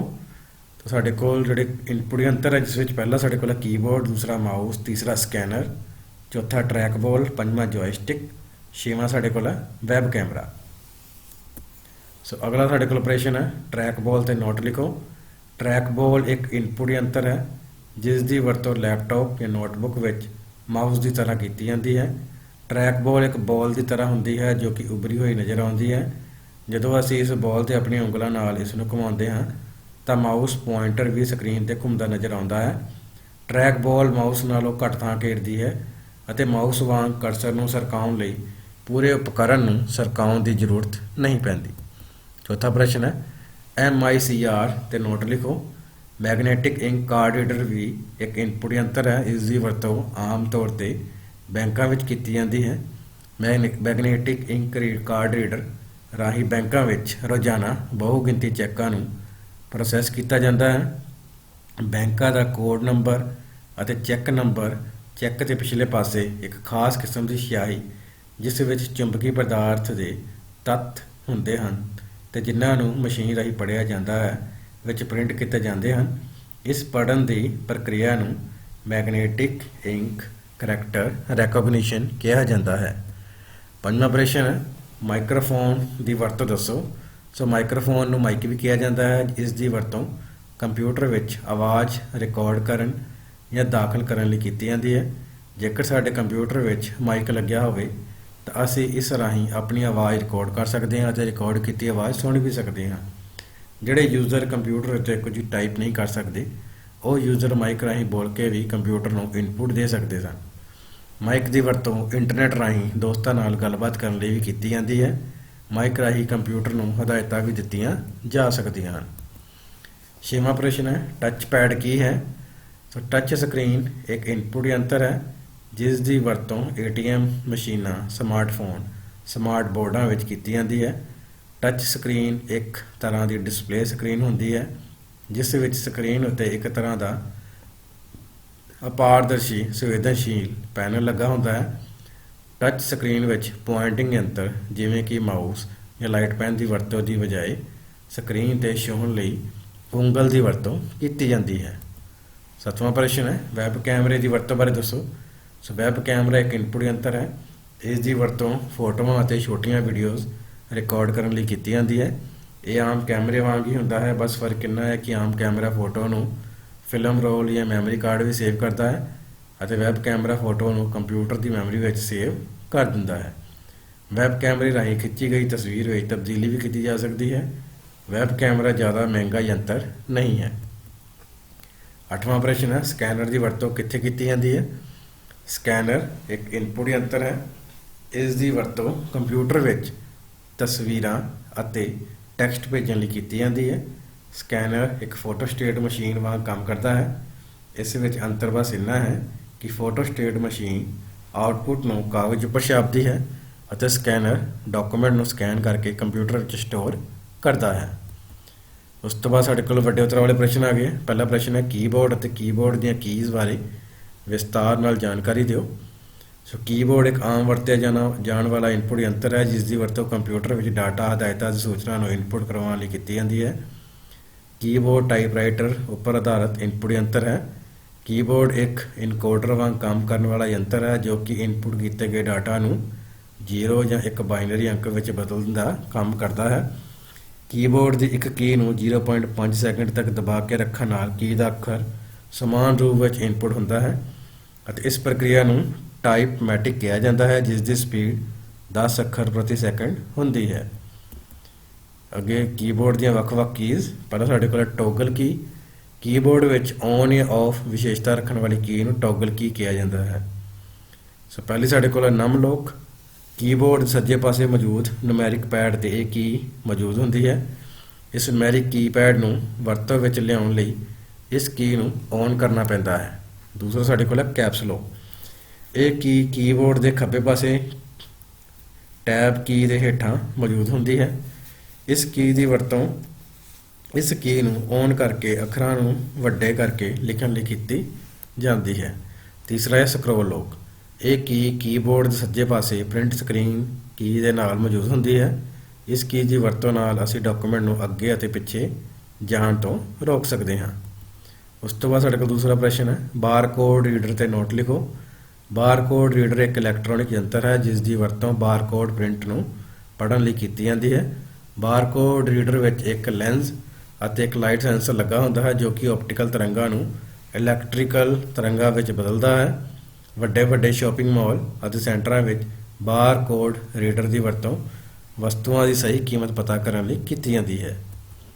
ਤੀਸਰਾ ਪ੍ਰਸ਼ਨ ਹੈ, ਮਾਊਸ ਬਾਰੇ ਤੁਸੀਂ ਕੀ ਜਾਣਦੇ ਹੋ, ਵਿਸਤਾਰ ਨਾਲ ਦੱਸੋ। ਤੇ ਮਾਊਸ ਇੱਕ ਅਜਿਹਾ ਇਨਪੁਟ ਯੰਤਰ ਹੈ ਜਿਸ ਦੀ ਵਰਤੋਂ ਸਕਰੀਨ 'ਤੇ ਕਰਸਰ ਨੂੰ ਕੰਟਰੋਲ ਕਰਨ ਲਈ ਕੀਤੀ ਜਾਂਦੀ ਹੈ। ਇਸ ਨੂੰ ਪੁਆਇੰਟਿੰਗ ਯੰਤਰ ਵੀ ਕਿਹਾ ਜਾਂਦਾ ਹੈ। ਆਮ ਤੌਰ 'ਤੇ ਮਾਊਸ ਉੱਪਰ 3 ਬਟਨ ਲੱਗੇ ਹੁੰਦੇ ਹਨ ਜਿਨ੍ਹਾਂ ਬਟਨਾਂ ਦੀ ਵਰਤੋਂ ਕਰਦੇ ਹੋਏ ਕੋਈ ਕੰਮ ਕੀਤਾ ਜਾ ਸਕਦਾ ਹੈ। ਇਸ ਪ੍ਰਕਿਰਿਆ ਨੂੰ ਕਲਿੱਕ ਕਿਹਾ ਜਾਂਦਾ ਹੈ। ਮਾਊਸ ਨੂੰ ਪੱਧਰੇ ਤਲ 'ਤੇ ਘੁਮਾਇਆ ਜਾਂਦਾ ਹੈ। ਜਿਵੇਂ ਜਿਵੇਂ ਮਾਊਸ ਨੂੰ ਘੁਮਾਇਆ ਜਾਂਦਾ ਹੈ ਉਵੇਂ ਉਵੇਂ ਹੀ ਮਾਊਸ ਦਾ ਪੁਆਇੰਟਰ ਸਕਰੀਨ 'ਤੇ ਘੁੰਮਦਾ ਨਜ਼ਰ ਆਉਂਦਾ ਹੈ। ਸੋ ਮਾਊਸ 'ਤੇ ਲੱਗੇ 3 ਬਟਨ ਲੱਗੇ ਹੁੰਦੇ ਹਨ। ਪਹਿਲਾ ਖੱਬਾ ਬਟਨ, ਦੂਸਰਾ ਸੱਜਾ ਬਟਨ ਅਤੇ ਤੀਸਰਾ ਸਕਰੋਲ ਬਟਨ। ਪਹਿਲਾਂ ਅਸੀਂ ਖੱਬੇ ਬਟਨ ਬਾਰੇ ਜਾਣ ਲੈਂਦੇ ਹਾਂ। ਇਸ ਬਟਨ ਦੀ ਵਰਤੋਂ ਕਿਸੇ ਫਾਈਲ ਨੂੰ ਸਿਲੈਕਟ ਕਰਨ ਲਈ ਕੀਤੀ ਜਾਂਦੀ ਹੈ। ਇਸ ਕੀ ਨੂੰ ਇੱਕ ਵਾਰ ਦਬਾਉਣ ਨੂੰ ਸਿੰਗਲ ਕਲਿੱਕ ਅਤੇ ਦੋ ਵਾਰ ਦਬਾਉਣ ਨੂੰ ਡਬਲ ਕਲਿੱਕ ਕਿਹਾ ਜਾਂਦਾ ਹੈ। ਦੂਸਰਾ ਪੁਆਇੰਟ ਹੈ ਸਕਰੋਲ ਬਟਨ। ਇਸ ਦੀ ਵਰਤੋਂ ਡਾਕੂਮੈਂਟ ਵਿੱਚ ਉੱਪਰ ਜਾਂ ਹੇਠਾਂ ਸਰਕਾਉਣ ਲਈ ਕੀਤੀ ਜਾਂਦੀ ਹੈ। ਤੀਸਰਾ ਸੱਜਾ ਬਟਨ। ਇਸ ਬਟਨ ਦੀ ਵਰਤੋਂ ਫਾਈਲ ਦੀ ਪ੍ਰੋਪਰਟੀ ਵੇਖਣ ਲਈ ਕੀਤੀ ਜਾਂਦੀ ਹੈ। ਇਸ ਨੂੰ ਰਾਈਟ ਕਲਿੱਕ ਕਹਿੰਦੇ ਹਨ। ਸੋ ਬੱਚਿਓ, ਜੇਕਰ ਤੁਹਾਨੂੰ ਇਹ ਵੀਡੀਓ ਵਧੀਆ ਲੱਗੀ ਅਤੇ ਤੁਸੀਂ ਚਾਹੁੰਦੇ ਹੋ ਇਸੇ ਤਰ੍ਹਾਂ ਹੋਰ ਵੀ ਜਿਹੜੀਆਂ ਕੰਪਿਊਟਰ ਵਿਸ਼ੇ ਨਾਲ ਸੰਬੰਧਿਤ ਵੀਡੀਓ ਤੁਹਾਨੂੰ ਮਿਲਦੀਆਂ ਰਹਿਣ, ਤਾਂ ਇਸ ਚੈਨਲ ਨੂੰ ਤੁਸੀਂ ਲਾਈਕ, ਸਬਸਕ੍ਰਾਈਬ ਅਤੇ ਸ਼ੇਅਰ ਕਰਨਾ ਨਾ ਭੁੱਲਿਓ। ਧੰਨਵਾਦ।